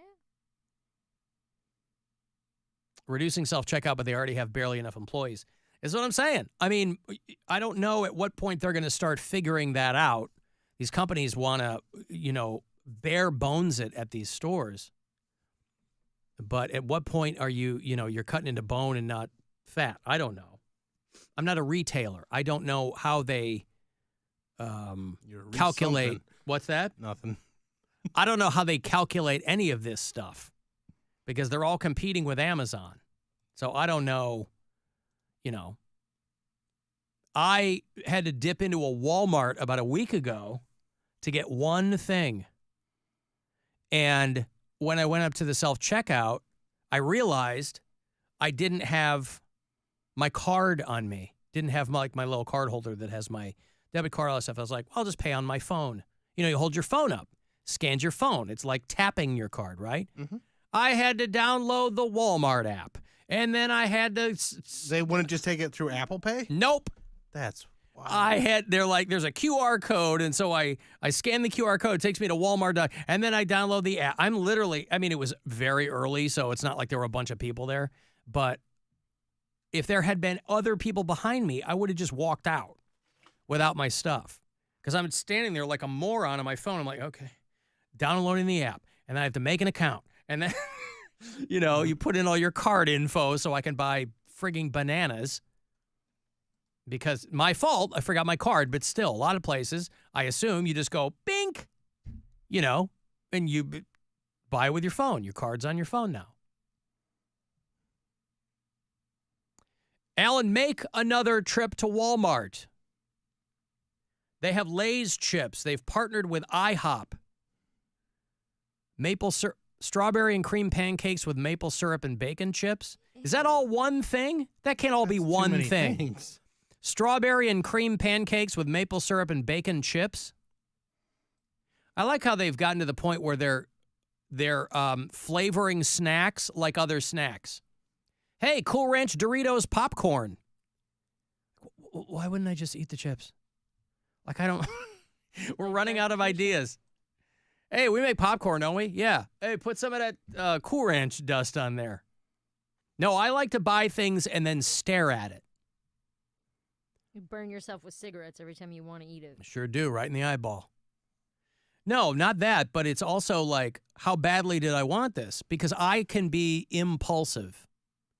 And I'll go, ooh, I really like that. I'll get 20 of them. And that's silly, stupid. That's not what happened with this. But if you delay that gratification, and frankly, I don't want to ruin my day. Because if they suck, then... Make no mistake, my day will be ruined. Ruined, as some people say. My day will be ruined. Alan, I meant that fat people have more skin, making them skinnier. Skinnier? Okay. Well, yeah, okay. That is science. We like science around these parts. But yeah, buying something, waiting, staring at it almost. Because it's daring you to eat it immediately. Like, did you have 2 lunches today? I had one lunch. One lunch. And what was first lunch today? Well, only lunch. What was only lunch? Today was a turkey sandwich with half or a whole? mayonnaise. Whole. Okay. I made it at home. Yep. So it's like a regular size turkey sandwich with mayonnaise, cucumbers, and Italian dressing on it. And then What kind of bread? That Dave's Killer bread. I don't know if you've ever had it. It's like But this is like sliced bread? Yeah, like 21 whole grain organic seed bread. I've seen the guy with the guitar, right? It's like $8 bread, but it's so good. But you put mayo and Italian dressing on it? Hellman's light mayo and light Italian dressing. But doesn't that get gooey on the bread? I put the Italian dressing. I keep the Italian dressing at work, and then I dunk. So I make the mayo, put the mayo on at home, and then I'll dip it in the. You're Italian dunking dressing. your sandwich. Yes. Like an The Oreo Italian into milk. dressing? Absolutely. Wow. I'm fascinated by how people eat and what people do with food. Because you don't do anything with food. Not true. So you But I'm not. But I'm not true. He's got Doritos right now that he's waiting to eat in a few weeks. I'm playing chicken with my Doritos. Not true, but I am. But I don't dip my sandwiches into dressing. I know that. Well, if I were eating it at home, I would have put the dressing on the sandwich. That was my question. Wouldn't that make it super soggy on the bread? And not if I'm going to eat it right away. If I make it and I'm eating it directly after that, how fast does your bread get soggy? Or does it take you an hour? That's to eat a between me and sandwich? my physician. Thank you very much. Right. How What I'm fast does your saying bread is, get is soggy? the only reason why it's on the side and being dunked is because the dressing is here and the sandwich was made at home. And a green apple. A green apple. Granny Smith. Yeah, okay. Those are good. A little tart, a little crisp. I love them. Yeah. Love a green apple. It's All right. actually the only apple I like. I found a new kind of apple. Apple that racist. I found a new kind of apple that my daughter and I have been eating that are delicious. They're called Kanzi apples. You ever had Kanzi apples? No. I don't know if this is another one of these bioengineered. You know, they're always crossbreeding apples and coming up with some new dumb thing. But Kanzi apples are real good. They're kind of tart, very bright. I guess they're Australian. Are they very crisp? I like it to be very crisp, and I like it tart. Your boy ain't having mealy apples over here, I'm Bill. just- Of course I don't they're know. I don't crisp. know. Of course they're crisp. It's really hard to pin you down on I what know. you like with food. I know. So would you ever bring in like a little au jus, Mary? Would you ever bring in a ramekin of au jus for your sandwich? If I needed that, if it were a French dip, yeah. So not. Oh, so only for I know that's traditionally with a French dip, but since you're dipping No. it into Italian dressing, I mean that doesn't go on a sandwich. So you're Italian dressing should be on every sandwich. really. Yes. You out of your mind? You- Put Italian dressing on the next sandwich you make and tell me it's not the best decision you've ever I had. didn't realize you had such an affinity for wet sandwiches. Okay, unless it's taking you a half hour to eat this sandwich, are you a dry sandwich guy? You need some kind of a dressing. You need some kind of a sauce. You have mayo and Italian dressing. Dude, you're acting like I'm putting 14 tablespoons of mayo in there. I and don't then know I'm what you're squirting doing. An entire bottle of Italian dressing. I don't know. That's why I asked what kind of bread. I'm like, oh, if it's like a baguette or something, then she's No. making a thing here. But we're talking sliced bread, sandwich It's bread. literally like one knife scoop, Uh-huh. like maybe a half a teaspoon Yeah. of mayonnaise on one side of the sandwich, and then the other side is where the Italian dressing would go. But that side obviously stayed dry until I could dunk it in the Italian dressing. I see. It might be. You keep the dry side dry and the wet side wet. And she's just doing that because I would you normally don't put want the it to get Italian soggy. dressing on Yeah. the other side. But if you're making a sandwich at home, I mean, I don't know how your sandwich could get soggy in the 10 minutes it takes you to eat it. I don't Because know. it probably takes him 45. That's what I'm saying. No. I'm just, And he's only eating half of it. That's the problem. Bill, do you dip What your do you put- sandwiches? I'll dip What my. do you put your sandwich on? What do you I'll put on your put sandwich? chips on my sandwich and then dip it in something if there's a good dipping. I mean, who doesn't love dipping a grilled cheese in some tomato soup? Well, I don't Or like grilled something. cheese. Wow, so dipping sandwiches. Yeah. This is the Well, thing. sandwich. I will not eat a dry sandwich. If you were to put like turkey and cheese and lettuce on a sandwich and hand it to me, Be like, that's what the hell? psychotic. Yeah. That's No. insane. I'm not talking about that. I'm not anti-condiment. But you have two wet. Have you never put mayonnaise and mustard on a sandwich? Yeah, of course. All right then. So why is it so crazy that one I'm of not them saying is it's crazy. Italian I just never dressing? heard of it. I just never heard it because Italian dressing is a that other stuff, mayo, you can squirt them on a little bit. Italian dressing is a liquid. It's not viscous. It's a liquid. I think it's better to dip it in that case because it's going to you're just going to get the flavor and it's not going to soak in and make everything all soggy. Would it improve a fluffernutter? Probably No, not. that's disgusting. You said it should be on everything. Well, okay, not a fluffernutter sandwich because I'm not. It's not 1912, and we have better food Depression than era. marshmallow fluff. All right. I'm saying if you're having Ma, where's any my kind- Italian dressing for my fluffernutter? If you're having any kind of like a deli meat sandwich, salami, ham, Yeah. turkey, Yeah. bologna, whatever. Provolone? A provolone sandwich? You don't like grilled cheese. A cold provolone sandwich? Yes, with no cold dressing provolone. on it? Yes. I like a provolone on rye. Any kind of a cold cut, I think Italian dressing is a great choice. All right. Why don't you like grilled cheese? I like provolone on rye with peanuts. Something wrong with Why don't I like what? Grilled cheese. And all that butter. Ugh, no thanks. You don't have to And make it with cheese. butter. Yeah, how else are you going to do it? Spray it with some weird avocado oil. Nah, I'm not doing that. No. I don't want some hot burned toast cheese sandwich. No thanks. I understand I'm in the minority on that, but that ain't for me. Hey, let me give you some money in a little bit. We'll take a break here. 5:30 is the very last keyword that you'll get today to grab $1,000 from the Buzzard Bookie. If you are into the band Our Last Night, I'm not hip to them, but I think a lot of people probably are. They're doing the Covers Only tour. They're going to be here in a couple of weeks, May 10th at the Agora. So I'll hand those tickets off coming back. It's the Alan Cox Show. Everywhere on our free iHeartRadio app or whatever smart device you have. Just tell me to play the Alan Cox Show on iHeartRadio. From the Universal Windows Direct Weather Center, WMMS Weather. Tonight, partly cloudy down to 45. Tomorrow, increasing clouds. Rain likely in the late afternoon and also in the evening. High tomorrow, 61. Mostly cloudy Wednesday, high 49. This report is sponsored by Conrad's Tire Express and Total Car Care. In celebration of Conrad's 55th anniversary, bundle and save and get up to $325 off for select Goodyear tires. Blue Falls and Conrad's, keeping your car clean and safe on the road. Proud partner of the Cleveland Guardians. Hey there, it's Alan for Northeast Factory Direct. If you're getting tired of just the space around you at home, right? We're kind of doing a little bit of this at Casa Cox. We're going through each room and going, what do we want to change? We're doing some painting. We're refreshing some of the furniture. You can do that at Northeast Factory Direct. That is the place to be because they always have tons of furniture in stock right now. They offer all of it at unbeatable prices. In fact, they have their own furniture line now, so you're cutting out the middleman completely. They have their NEFD at-home line, which means the prices are even lower, the inventory is even larger. And if you've been in Northeast Factory Direct, you know how big these warehouses are, right? The hook is they're not fancy, but inside, great stuff. So you're not waiting weeks for any item that you want, and they don't want you paying anywhere near retail. So it all comes together for you to go in and find something that you love. So whether it's furniture for any room of your house, they have kitchen design teams if you want to remodel the kitchen, hot tubs and mattresses, all of it. You're going to get it for way less, and you're going to love what you take home. From Northeast Factory Direct, there's a location near you, 4 of them throughout Northeast Ohio. Get online and find out at northeastfactorydirect.com. If you're like me, you love a great deal. And that's what you're going to get at Ken Ganley, Ohio's #1 Kia dealer. We're discounting over 800 new Kias, including Seltos, K5, Sportage, Forte, and Telluride. Buy with as low as 0% APR financing for 60 months, 0 down.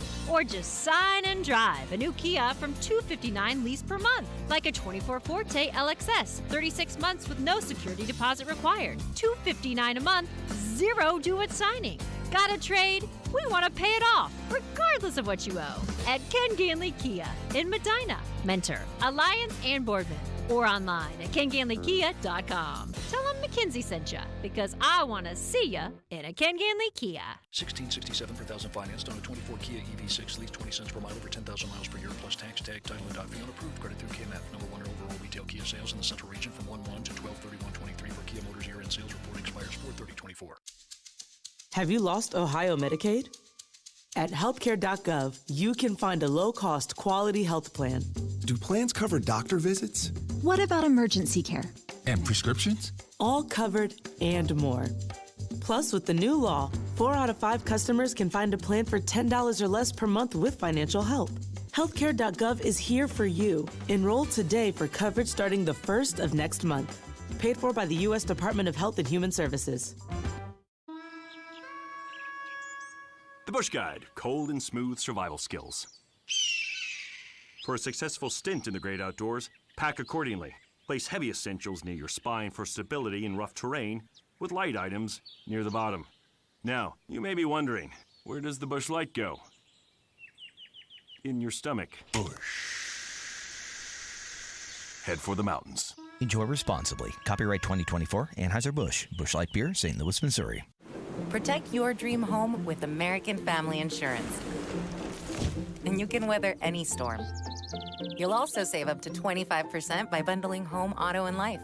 American Family Insurance. Get a quote. Find an agent at amfam.com. Products not available in every state. Discounts may not apply to all coverages on an auto or home policy. Discounts do not apply to life insurance policies. Visit amfam.com to learn how discounts may apply to you. American Family Mutual Insurance Company, SI, and its operating companies, American Family Life Insurance Company, 6000 American Parkway, Madison, Wisconsin. Hey, it's Alan. Cars for Kids is hands down the quickest, fastest way to get rid of your old car, no matter what shape it's in. So do a good thing without cutting into your schedule at all. Just go to carsforkids.org today. And remember, that's cars with a K. Family Talk with Straight Talk. You give and you give. It's time to get with Straight Talk Wireless. You get a reliable 5G network and unlimited data, and you get to choose who joins your family plan starting as low as $25 a line.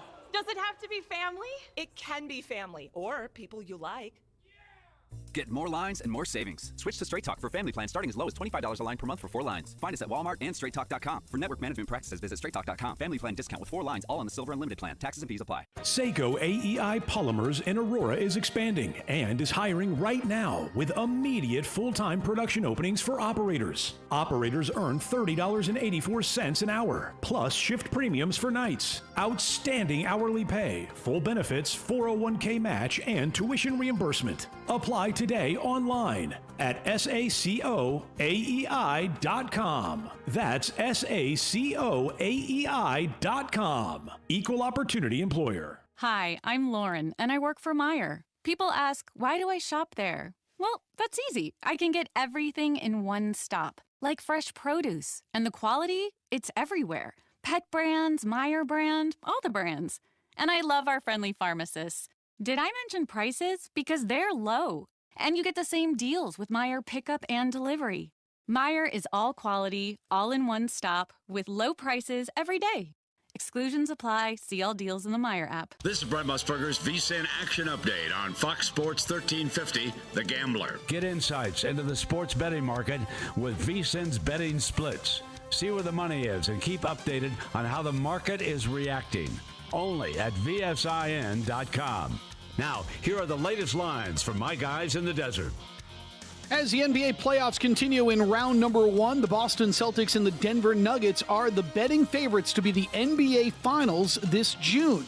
That matchup is at plus 210. The Celtics and the Oklahoma City Thunder, a matchup of the top 2 teams in each conference, is at plus 700.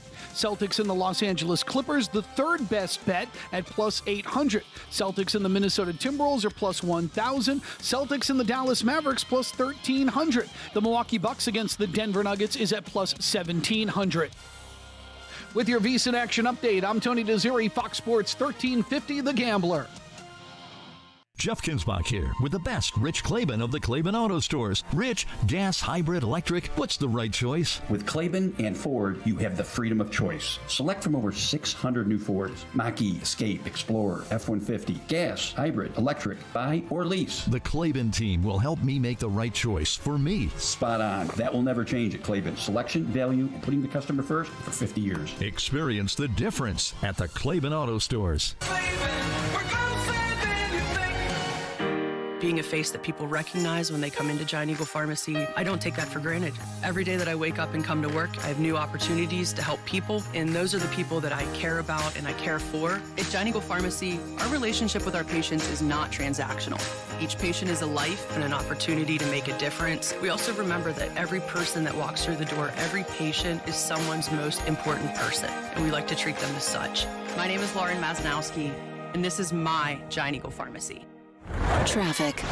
From the Elk and Elk Traffic Center, if your child suffered a serious birth injury, call Elk and Elk at 1-800-ELK, Ohio. A warehouse fire on Broadway Avenue near East 78th Street. Use caution in the area. Police may be closing Broadway to traffic if necessary. A crash blocks the right lane on 77 North at Route 21. Traffic is jammed from Wheatley. Elsewhere, East 105 near Mount Sinai Drive. Howe Road near Shermer Road. Fulton and Bailey, East 116 and MLK. Jackie Roberts in the Traffic Center. Center. This report is sponsored by MGM Northfield Park. Out with the old, in with the new. Visit MGM Fridays in April for the Home Refresh Drawings. 4 winners will be drawn for a chance to win $250 free play or a Home Refresh prize package. Find your fun at MGM Northfield Park. The Meat Eater podcast has been going strong for so long, they're not even sure what episode they're on. What number are we on now? 530-something, 540-something. Host Steve Ranella and his crew just love talking everything hunting, fishing, and conservation, not just to each other, with amazing guests. You need to get out more. You've spent way too much time in the woods. Don't let the name fool you. It's so much more than you think. Listen to the Meat Eater podcast on America's #1 podcast network, iHeart. Open the free iHeart app and search the Meat Eater podcast to start listening. Now it's time to give stuff away. Alan Cox. Time to give stuff away. All right, we're going to go see the band Our Last Night. They're on the Covers Only tour, bringing Broadside and Normandy with them. It goes on Friday, May 10th at the world-famous Agora. AgoraCleveland.com for the info on the show or anything else coming to the venue. Tickets, all that. If you dig Our Last Night, they're your headliner. 2 tickets for caller 10. Good luck.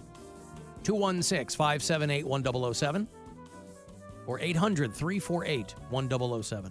Clevelanders are damn proud of their city. Cleveland! But come on, you were born here. He moved here. This is a man that has endured real torture in a foreign setting. So who's the real hero? I would hope people would listen to our heroes. Alan Cox. On 100.7 WMMS.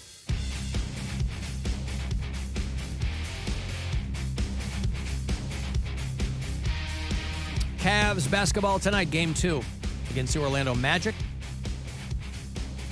1-0 Cavs. Handed off that last pair for tonight. Gave away a bunch at the zoo today. Somebody called in last break and got them. So I assume, I don't know if you can even still buy them for tonight. Probably not. I would think not.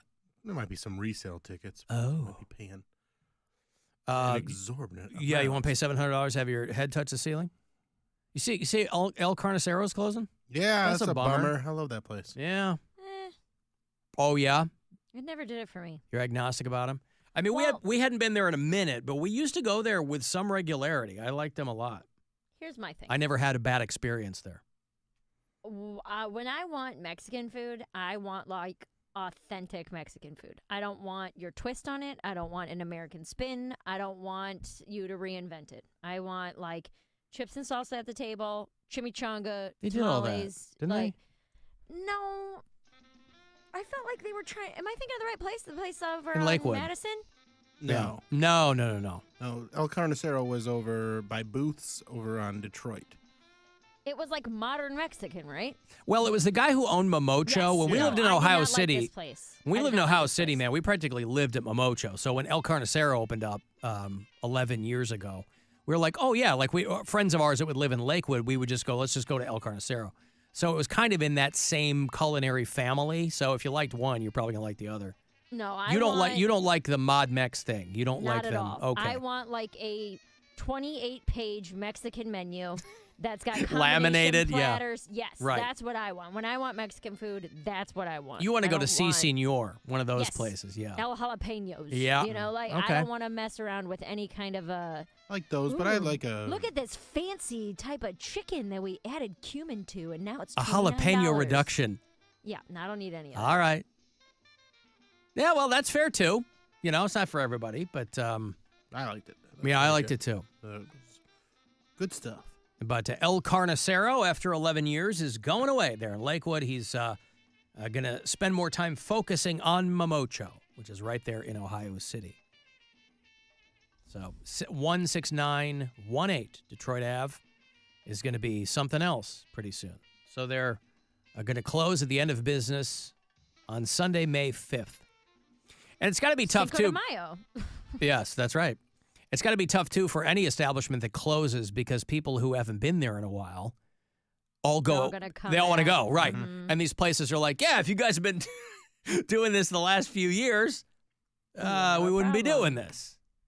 But listen, 11, you're no slouch If you make it 11 years, I mean, pre and post pandemic, as a restaurant, I mean, that business is just brutal. Mm-hmm. I'm just so fascinated by people who have multiple successful restaurants because they clearly know something about assembling that mechanism that other people don't know. I mean, they're successful restaurateurs, but I mean, like, people that go, oh, we're starting this concept, and they're not all going to bat 1,000.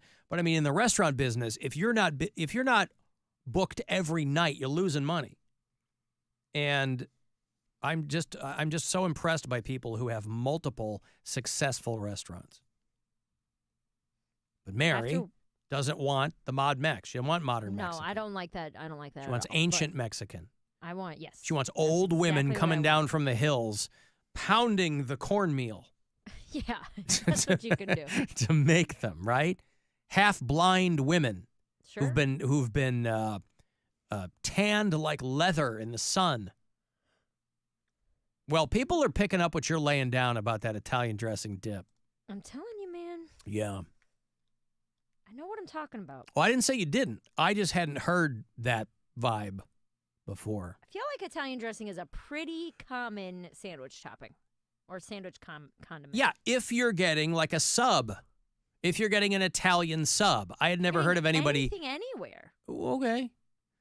Again, you guys are in a different arena of food than I am. Huh? You don't like grilled cheese, so it's like... No, I don't care for them. No. But what's so great about a grilled cheese? I think people like it because I think people like it because it's easy to make. And they had them, and most people had them growing up because it's easy to make. Yeah, I'm not nostalgic about food. My mom made us grilled cheeses. I didn't like them then, and I don't like them. I'd never order a grilled cheese. I'm not going to order a grilled cheese, but I'll make it at home every now and then. And you want to talk about something that people try to zhuzh up in the restaurant. Yeah, I don't need that. Here's our grilled cheese. Every once in a while, it's nice to just make a grilled cheese at home. It's just a good little lunch. One of the first times Brian was drunk around me, he was still drinking. He's been 2024. He's been 3 years sober now.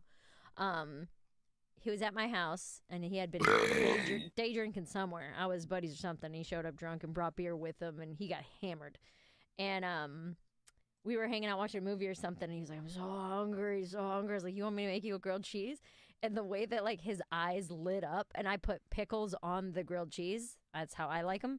If I'm not going to dunk it, pickles on the grilled cheese. He ate 3 of them and was like, this is the best thing I've ever tasted. This is the best thing I've ever tasted. And then went and threw up right after that. I was like, yeah, dude, you can't eat 3 grilled cheeses and expect nothing Still the best thing you ever tasted. He was like, he asked, I made him 1 to start. And then he was like, can you make me 2 more? And I was like, okay. And he ate all 3 of them. Extra pickles. I was like, all right, dude. Probably should have known that was going to be sour with a beer belly, but... Huh. Man, speaking of pickles, I had a pickleback shot last week for the first time, and I don't know how the long. first time? Not first time in a long time. Oh, okay. I've had them a bunch of times. What kind of whiskey? Jameson. And I haven't had one in forever, and I had one last week, and I was like, oh, my goodness, I forgot how delicious these are. They're very good. They're very nice. We keep a bottle of pickle juice in our fridge for just such an occasion. Alan Mary's dead on. Creamy Italian on a BLT is the friggin' bomb. Yeah, dude. Nobody's P.S. Chick-fil-A Polynesian sauce is Ken's Red French. Tell Mary a chimichanga is not authentic Mexican. Well, that's what I want. Okay, right. That's what she wants. She wants Southwest Tex-Mex. She wants Tex-Mex. Yeah, she wants it is. the Mexican restaurant where, they have the chips on the table basically as soon as you sit down. Yes, they seat you order your food and it's there in 35 seconds. Yeah. You got a giant handle of Mountain Dew. You got dude, that's what I want. The big red cups. Yeah. So that's not authentic Mexican, but that's like what. It's Mexicans running an American-style Mexican restaurant. Yes. I was going to say, where do you think those people came from? They've people who bastardized their culture to make it palatable to Americans. To whites. Yeah. Yeah, Italian dressing is so good that we used to play that clip of that guy who killed his girlfriend's dog and then marinated it in the dressing and put it in the freezer. There you go. And the reporter was incredulous. Alan Momocho is haunted. Only by my farts. I will tell you that, boy. I used to guzzle those cucumber and jalapeno margaritas over there. Holy cow. And those Mexican meatballs? Good night, nurse. I had Mexican last night here. It was this tiny little taco shop. Oh, good for you. Get this, called Birria. Birria. Birria, whatever. Mm-hmm. And Bill and I were telling you about that last week. No, you weren't. Yeah. Where is it? No, we were telling you about the Birria tacos. Yeah. The Mexican Birria, the goat tacos or whatever. This is what it was called. No, Gotcha. it was beef. Oh, the restaurant was. Yeah. Oh, I'm sorry. They had tacos and a couple other things, but it was really, really, really tiny. You just ordered it and then took your food to go. Yeah. But they had like a Mexican au jus. Whatever the birria beef was marinated in, they keep it and you can buy it on the side to dunk your tacos. Yeah. It's so good. Yeah. It's just vinegar and chili and other stuff, Whatever I think. it is. Yeah. I mean, it was fantastic. Although I was very, very aggravated because I got a side of chips and guac. And it was like a 3-ounce side of guac, like the small clear container. You know what I'm talking about? Yeah. Mm-hmm. Like bigger than a salad dressing side, the 3-ounce one. Guess how much that costs? $18. Not $18, no. 4. 8.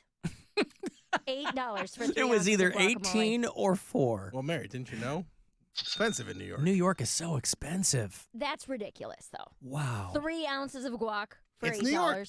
It's Get out of here. expensive. The taco itself was only $4. Yeah. Yeah, but the guacamole is expensive. The margins are razor thin. No, they're not. Yes, they are. The profit Avocados margins. are so cheap. The profit margins on any restaurant are razor thin. Avocados are like 80 cents a piece. Well, they weren't a while ago. There was a huge avocado shortage. Yeah, because How long ago? Like 6 months ago? I don't know, man. Since I've been here, the avocados at the grocery store I go to have never been more than $1. You've never been more than $1. Or 18 or 4. expensive. Oh, I got $1,000. How many avocados could you get with that money at the current market rate? 1,000. Wow. That's 1,000 avocados for you and your family to do with whatever you see fit. It's from the Buzzard Bookie, so good luck. This is your chance to bet with the Buzzard Bookie and win $1,000 now. Enter this nationwide keyword at WMMS.com. Green. That's green. Enter it now at WMMS.com. Hey, you know who left me a message over the weekend in the After Hours line? Dick from Dayton. Mary Santora. She usually calls in live during the show, but she left a voicemail. Should I play this for you? Yeah. All right. Hello, Alan. This is Mary Santora. Fat or skinny? Alan, I wanted to... Yeah, Mary. Fat or skinny? She sounds the same. Sounds the same. Yeah, she does. Hello, Alan. This is Mary Santora. Alan, I wanted to call and remind you that Monday, April 22nd, is National Jelly Bean Day. And in honor of the occasion, I wrote a little jingle about jelly beans. Would you like an example? Goes like this. Diabetes, diabetes, diabetes, diabetes, diabetes, diabetes, diabetes, diabetes. You've got the diabetes. You're gonna need dialysis. Diabetes, diabetes, diabetes, diabetes, diabetes, diabetes, diabetes, diabetes. You've got the diabetes. Get it? Because they got so much sugar in them. God. Bye, Alan. Great the show. Yeah, I'm a little weirded out by Mary Santorum just leaving a message. Listen, she's not. She's better live on the phone. She's a fan of Bill's, not mine. So I don't know. I got And you're not a fan of hers. Not really. No. Right. Couldn't really. You guys got issues, boy. Well, anyway, thank you, Mary Santorum. I do appreciate the check-in. I guess she just had something she really needed to get off her chest for, what'd she say, Jelly Bean Day? Jelly Bean Day. National Jelly Bean Day. National Jelly Bean Day. Better than that local Jelly Bean Day. All right, I got to take a break here. Send me a text if you want to get through. 35192. We'll be back.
Think about it, Alan.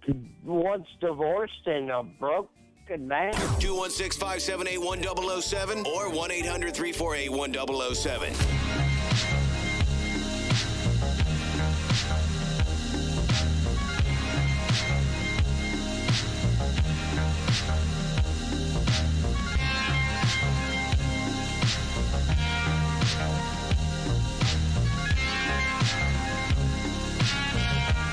You want to send me a text, 35192. You want to watch, you can do that live at AlanCoxShow.com. The Cavaliers play Game 2 in this round of the playoffs tonight against the Magic. Beat them the other night. Hoping to do it again before they have to go down to Orlando for Games 3 and 4. Oh, you better believe we're going to let them know. Is that still the thing? Let them know? Spray painted all over the place. Oh, is it really? With the chalk, yeah. They do the chalk spray paint. Oh, yeah. That's cool. It says, let them know, all up and down. Let them know. 4th Street. Mm-hmm. Oh, it's right out here? Yeah. Oh, yeah? Well, I didn't take my pre-show constitutional today. I was over on East 4th Street on Friday night, and they were handing out some Cavalier swags. I got some sunglasses. Oh, yeah? Say Cavaliers on them. It's pretty cool. Oh, wow. And I got my Cleveland Clothing Company. Yep. Cleveland basketball shirt because cool. I don't have the licensing to make it a Cav shirt, but it's still, so it is still really cool. Yeah, I think I have it's right colors. Cleveland football shirt somewhere in there too. For a couple people have asked me today, the code over there for this month at CLE Clothing Company is cashew. Cashew. That's right. I don't know if they would accept legume. Probably not. I would go with cashew. Every time I tell them, they're like, I don't know what this is. But yeah, okay. I know. Yeah. I'm not. I mean, I can only do what I do, which is tell people that's what it is. It works on the website. Website's great. It's always in there. But you never know who you're going to get behind the counter. So, I just tell people, because, plus people who tell me they give the clerk different permutations. I go, cashew. And they go and they go, hey, give me the Alan Cox discount. And these poor people behind the counter are like, dude, what are you speaking English? I don't know what you're talking about. I don't know who that is. So just maybe take half a second if they kind of give you that, look like you have a nipple in the middle of your forehead. Just go, oh, Alan Cox at MMS. There's a code word. It's cashew this month. Yeah, that's what I just. That way you're getting them hip to it because they don't know. I just walked over and bought this shirt during one of the commercial breaks because I didn't know I was going to go to the game. I'm like, oh, I want to be in the colors. Yeah. And I told the guy, and he's like, okay, whatever. It's my last day. It's my last day. Yeah, so. You're 70% off. Right. Then should I even pay for this, sir? No. Do you think that he made that decision in that split second? Mm-hmm. Yeah. He didn't go into work today deciding that was his last day. I think I was the last straw. Yeah. He's like, I can't keep doing this. So, Cavs tonight, 7 o'clock tip. You will hear it here tonight on WMMS. And when we roll out at 6:30, you get your pregame coverage. And you can also listen on the iHeartRadio app if you're so inclined. I believe you can listen on the app.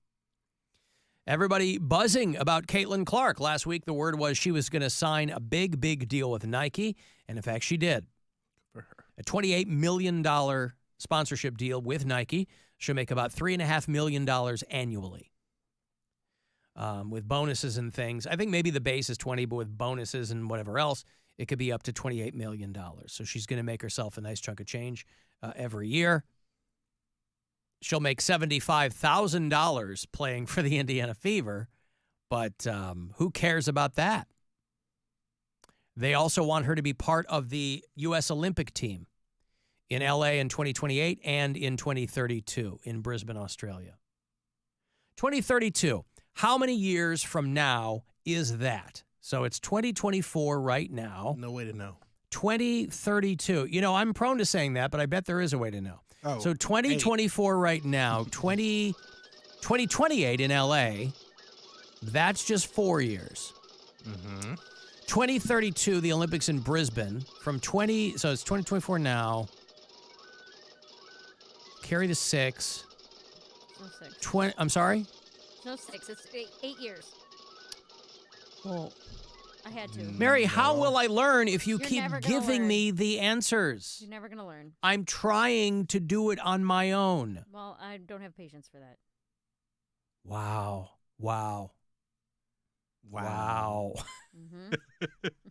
Mary Santora is never going to be a teacher. Nope. She's never going to be any kind of instructor. Nope. Right? Imagine years from now. Nope. Imagine after Mary has established herself as a New York comedian of renown. And then that Through next her voice work as the girl that Alan couldn't console. And then that next, there's always subtle generations of comedians. That next generation of comedians come in. Huh? I think this is the last generation. You think Whoever's started now, and then it's done. Well, let's say the next generation of everything is cyclical comes in. Mary is an established veteran of the New York club scene. And naturally, because young comics, by and large, are always looking for a shortcut, they go, hey, do you have any tips, Mary, that'll make this all easier? And she'll go, what, do I look like a teacher? You should quit. No. You should quit. They'll say, Mary, do you have any terrible stories from when you started stand-up? People came all over me. Terrible story. I'll tell you what my mentor, Alan Cox, always said. This isn't a teaching library. Right. Go read on your own. This isn't a teaching hospital. Oh, this isn't a learning library. Well, every library is a learning library. Not the way I do it. God, I hate us so much. Burning the books. I don't burn the books. I just don't read them. Oh, I see. But it's fundamentally a place where learning can take place. I'm just there right? to play with that little train set they got. Yeah. They got a train set at the library? The one in Medina always had one. Really? Yep. When you were a kid, or you go back there as an adult just to play with the train? Yes. All right. Well, that's exciting. You can really bookend your life in that way. The trick is... Oh, my God! Woo! Listen to that horn! Oh, my God! Oh, she's beautiful! If you cry a little bit while you're playing with it, they think that you're really living some past trauma or you have a dead kid, so they just let you play with it. Oh, God, and you're trying to... You're trying to get in there and do that. Well, I just want to play with it, but I don't... Like, I know if I'm just a 40-year-old man playing with it by myself, they're going to be like, oh, wait, that's for the children. Right. But if I'm in there and they see me weeping a little bit, they're going to be like, oh, he probably used to bring his child here. And so you really got to, anytime you want to do that, so, you really got to work one up. Oh, yeah. It takes a lot. You got to crank out a couple of tears. Yeah. Giving off you got Reverend Lovejoy energy in there. Mm-hmm. But it's not like an electric train. It's just the wood ones. Oh, you're pushing a wood one around. Yeah. Oh. And then I have to make all the sounds. Toot, make all the announcements. While he's crying. Toot, toot. I miss you, Kenny. Oh, so you got to go through this whole thing. Boy, that's a long way to go just to play with the train. Hey. You're committed to it. Those things cost like $45. I can't be spending money on that. I don't have... So I'll just make the 45-minute trip down to Medina, work up some tears, play with their train for, 45 minutes, and then head back. Simple. Mm-hmm. Easy peasy. $45 there. Bucks. Everything's 45. I was going to say. 45 minutes there, Yep. 45 minutes crying and playing, 45 minutes back. Yeah. Now, Mary, don't tell me how long that is total. Go ahead. You got this. So 45 minutes there, and then 45 minutes of playing. So that's 90 minutes. That's an hour and a half. Then another 45 minutes. So we take the half hour out of that. That would be 2 hours. 90 minutes plus the 30 minutes. That would be 2 hours. And then the last 15 of the 45 minutes, that would be 2 hours and 15 minutes total. Yeah, when you let me use my own mind grapes, Mary, I can come up with it. Sometimes it takes too long for you to mind the grapes. Okay? Too long? Yes, Alan. This is a business of immediacy. Well, anyway, Caitlyn Clark is going to make a lot of money with Nike. Her jersey, they said, her jersey with the Indiana Fever sold more than the entire Dallas Cowboys roster jerseys. Dang. Because there are probably dudes wearing these, aren't there? Yeah. She's so of the moment. There are probably dudes wearing Caitlyn Clark jerseys just because it's like the hot thing now. I think what happened was people knew that these were going to be very popular, and so there's a lot of people that bought them, hoping they can make a bunch of money on the resale market. You think so? Yeah. But selling more than the entire... I mean, no, it's incredibly impressive either way. But I think it's resellers. I mean, more than Cavante Turpin's jersey. She sold more than Princeton Fant. These aren't guys that really sell a lot of jerseys, Alan. She sold more than Brian Anger. Probably. You might have sold more than him. I don't have a jersey. Oh, I see your point. Yeah. Well, she's going to make a lot of money. Have you seen, Mary, have you seen any of the parking barnacles yet? I was reading anything on New York City's parking barnacles. Okay, so people were complaining. The city, and obviously people have been complaining for a long time, but it got to be too, I guess, labor intensive or whatever to constantly be booting people's cars who are illegally parked or not parked properly or whatever. So New York is rolling out this pilot program. Their latest parking deterrent is called the Barnacle.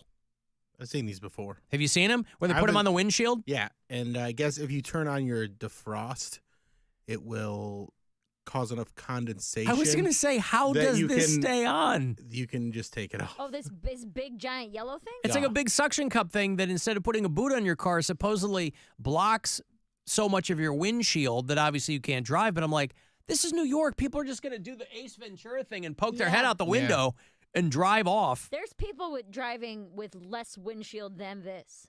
Yeah. Do you know what I mean? Like, they've got cracked windshields. They've got garbage bags over them. I mean, this ain't stopping anybody. The Barnacle is what they're calling it, like the thing that sticks to the hull of a ship, but it sticks to, literally suctioned to the windshield. It's a pilot program, so they're trying it out, but I am very confused as to how this works. The executive chairman of Barnacle Parking said he invented the device with a friend after getting one too many boots on his car. So this is another guy who can't read a sign, who's found a new way to do this. So they walk up, NYPD walks up, and it's got a giant suction cup on it. And they put it on your car. Do not move vehicle. There it is on a semi-truck. They'll put it on anyway. Stop anybody, man. That's what I'm saying. I mean, even if they try this in Cleveland, it's not like, oh, they're so inventive in New York. Try this in Cleveland. People would just stick their head out. Commercial-grade suction cups that attach to the glass with 1,000 pounds of force. You know how many tons that is? Half. Pretty good. Because the machine helped, I assume. Yes. And then they unfold it. It's a giant piece of plastic that folds like a book. They put it on the car windshield. And then the giant suction cups adhere to the glass. Takes NYPD less than a minute to install each Barnacle. And then you scan a QR code to pay. And then you punch in a code and it undoes the suction cups. But then you have to drop it off. Like, who's going to do that? Waste of money. No one is going to drop these off. Throw these on the sidewalk and they're going to get destroyed. This is hilarious. I mean, people are taking scooters and throwing them in the water or in an alley or something, right? And those are something you're using. That's not something punitive. That's a piece of transportation. It gets you from point A to point B. People are like, screw it. It ain't mine. Throw it in the street. Throw it in Lake Erie. People can be taking these off and throwing them in the streets. The Barnacle. Hey, we made it real easy for you guys. Here's a QR code. You can pay the $185 fine and then release the Barnacle. They can't even get people to ride inside the subway.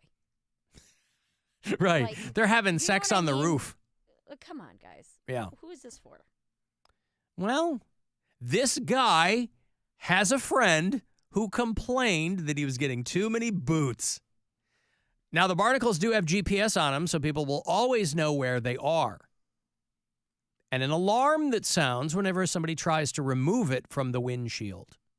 I mean, I imagine you get pulled over right quick if a cop saw you driving with your head out the window and a barnacle on the windshield. But boy, I want to see this. Maybe they'll start a pilot program here in Cleveland for this. I would love to see something like that. So there's a lot of car meme accounts, and there was a story of the barnacle on one, Because I was feeling very wistful about my father. I didn't get my dad's grease monkey gene. My dad was an engineer, and he was always tinkering with our cars, and my younger brothers really got that gene from him. Oh, he would have really loved my muscle car. Well, it's kind of what I was thinking of is, my dad, it reminds me, my dad was fixing up a 1964 Ford Fairlane four-door, right? 3 on the tree, glass packed, the whole bit. And he'd let me work the torch occasionally. And so I was always trying to absorb this information. But my younger brothers were the ones who really took to it. I always very much wanted to be one of those guys.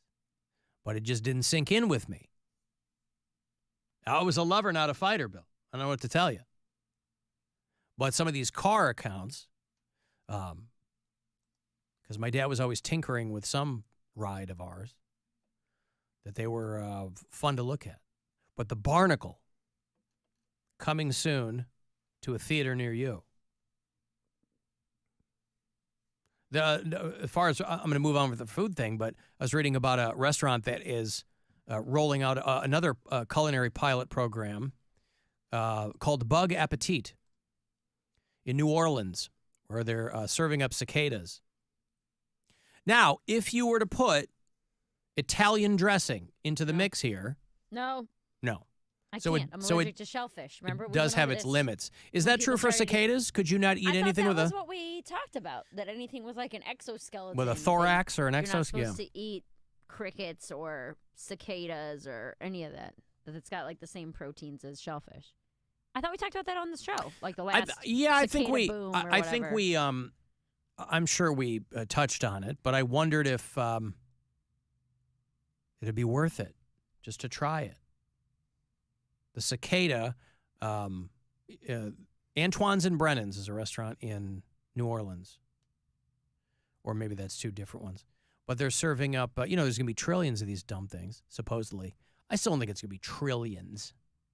You should count them all. I've already started. They're not up yet. Mary, I have ways to do it while they're in the ground. A cicada finder? Yes. Like a metal detector? Well, you know how Cicada radar. when the cops, are looking for, like, if somebody buried a body in their backyard, they've got that ground radar, ground penetrating radar, where they go, hey, we're looking for a body. Do we have any piece of technology that can penetrate the ground? And they go, yeah. And sometimes it can, if they hit concrete, they know they might be onto something. Because maybe somebody encased a body in concrete. That ground-penetrating radar. So I dropped some coin on one of those, and I'm checking out. Seems worth it. Bill, this only happens every 17 years, right? This is going to pay for itself easily within the first 5 billion cicadas. Like I said, worth it. Worth it. Yeah. So, yeah, I have found a way to take it upon myself to start counting them now because I don't think anybody else is going to do it. If Mary just eats a little bit of bug each day, she'll build up a tolerance and it won't make her sick again. That's not how allergies work. Is that true? Yeah, it actually gets worse the more you expose yourself to it. Not if you do it a little bit at a time. Nope. According to a Mike Polk Jr. joke about how he was bullied by his dad out of not having a peanut allergy, it should work. And that's pretty scientific. Well, okay. So you cannot build up a tolerance to an allergy. No. Because I thought from everything I know, she's not even trying. Become more allergic. Well, I'm at sure first and then less. I'm sure it's anecdotal, but I thought that I had heard stories of people that lost an allergy. People can develop allergies. It seems conceivable you could lose one. I maybe. Yeah. I know that when I started to become allergic to shellfish, it got worse and worse every time until I eventually went to the doctor, and they're like, you have to stop. You're going to die. Your throat will close, and you won't be able to breathe because you can't stop eating shrimp. Wow. And I was like, but I don't want to. Well, at least you can go to sleep at night knowing that you weren't part of the problem that bankrupted Red Lobster. I was not. Yeah, no. Hard to believe serving unlimited shrimp for 10 years would bankrupt. Longer than 10 years. Yeah. I've had a lot of that unlimited shrimp, so I never did my made part. it. Never made it. Of course. They put it in butter. So you'd be like, no. I actually made plans with a couple of buddies of mine. I go, hey, we're going to go do this because I'd never done it before, and it sounded like fun. But I think they put the guardrails on this too late over there at Red Lobster because they filed Chapter 11. It's not like the restaurants are going to close, but they ain't going to be doing that unlimited nothing anymore. They're like, yeah, I don't know how you underestimate the appetite of the American public. They're like, hey, unlimited shrimp. Mm-hmm. Hey, Tyler. Hello, Alan. Hello. Hi. Hey, real quick, about maybe 3 or 4 years ago, you had had a controversy on the show with the Pink song. If you're coming up and you had better get this party started, or if it is you better get this party started. Your thoughts? Well, that doesn't ring any bells with me, but I'll take your word. My thoughts what? On something we talked about years ago with Pink? Yeah, I was curious if you guys had ever found a solution to this song. It was a real hot topic a while back, but I know it's off topic, but... No, that's okay. I just don't recall that conversation. I mean, you can Google the lyrics and they'll tell you. I know, but I want to know the show's decision. And also, it's a two-part question. What happened to Helpful Brown? He got a new gig. Say it ain't so. He got a 9-to-5er. I don't know what he's doing. He's wearing a tie, maybe behind a desk, I assume. You stop it right now. No. All right, that's good for him. Yeah. I'm sorry to hear about your loss, but I don't know who's going to fill Helpful Brown's shoes. Well, so far, nobody. I'm not worried about it. But, yeah, we miss him, too. But this show must go on, Tyler. Yeah, you'll be just fine, buddy. Yeah. Bye-bye. Oh, okay, there's Tyler. Boy, that was Bye, Tyler. really out of nowhere. Okay, thank you, Tyler. I got a break here. I'm coming up, so you better get this party started, is what she's saying, right? Off of misunderstood. No way to know. I mean, Google's telling me. Nope. Oh. I got a break. Want to get the last word in before we get into your Cavs pregame. Game 2 of the playoffs here. Tonight, 7 o'clock, your tip-off at the Romo Fijo. 35192. You want to shoot me a last-minute text, and we'll be back. The Alan Cox Show. On our free iHeartRadio app and your favorite smart device. Just tell it to play the Alan Cox Show on iHeartRadio. This is Hall of Famer Eric Dickerson. Here's what's trending on the iHeart.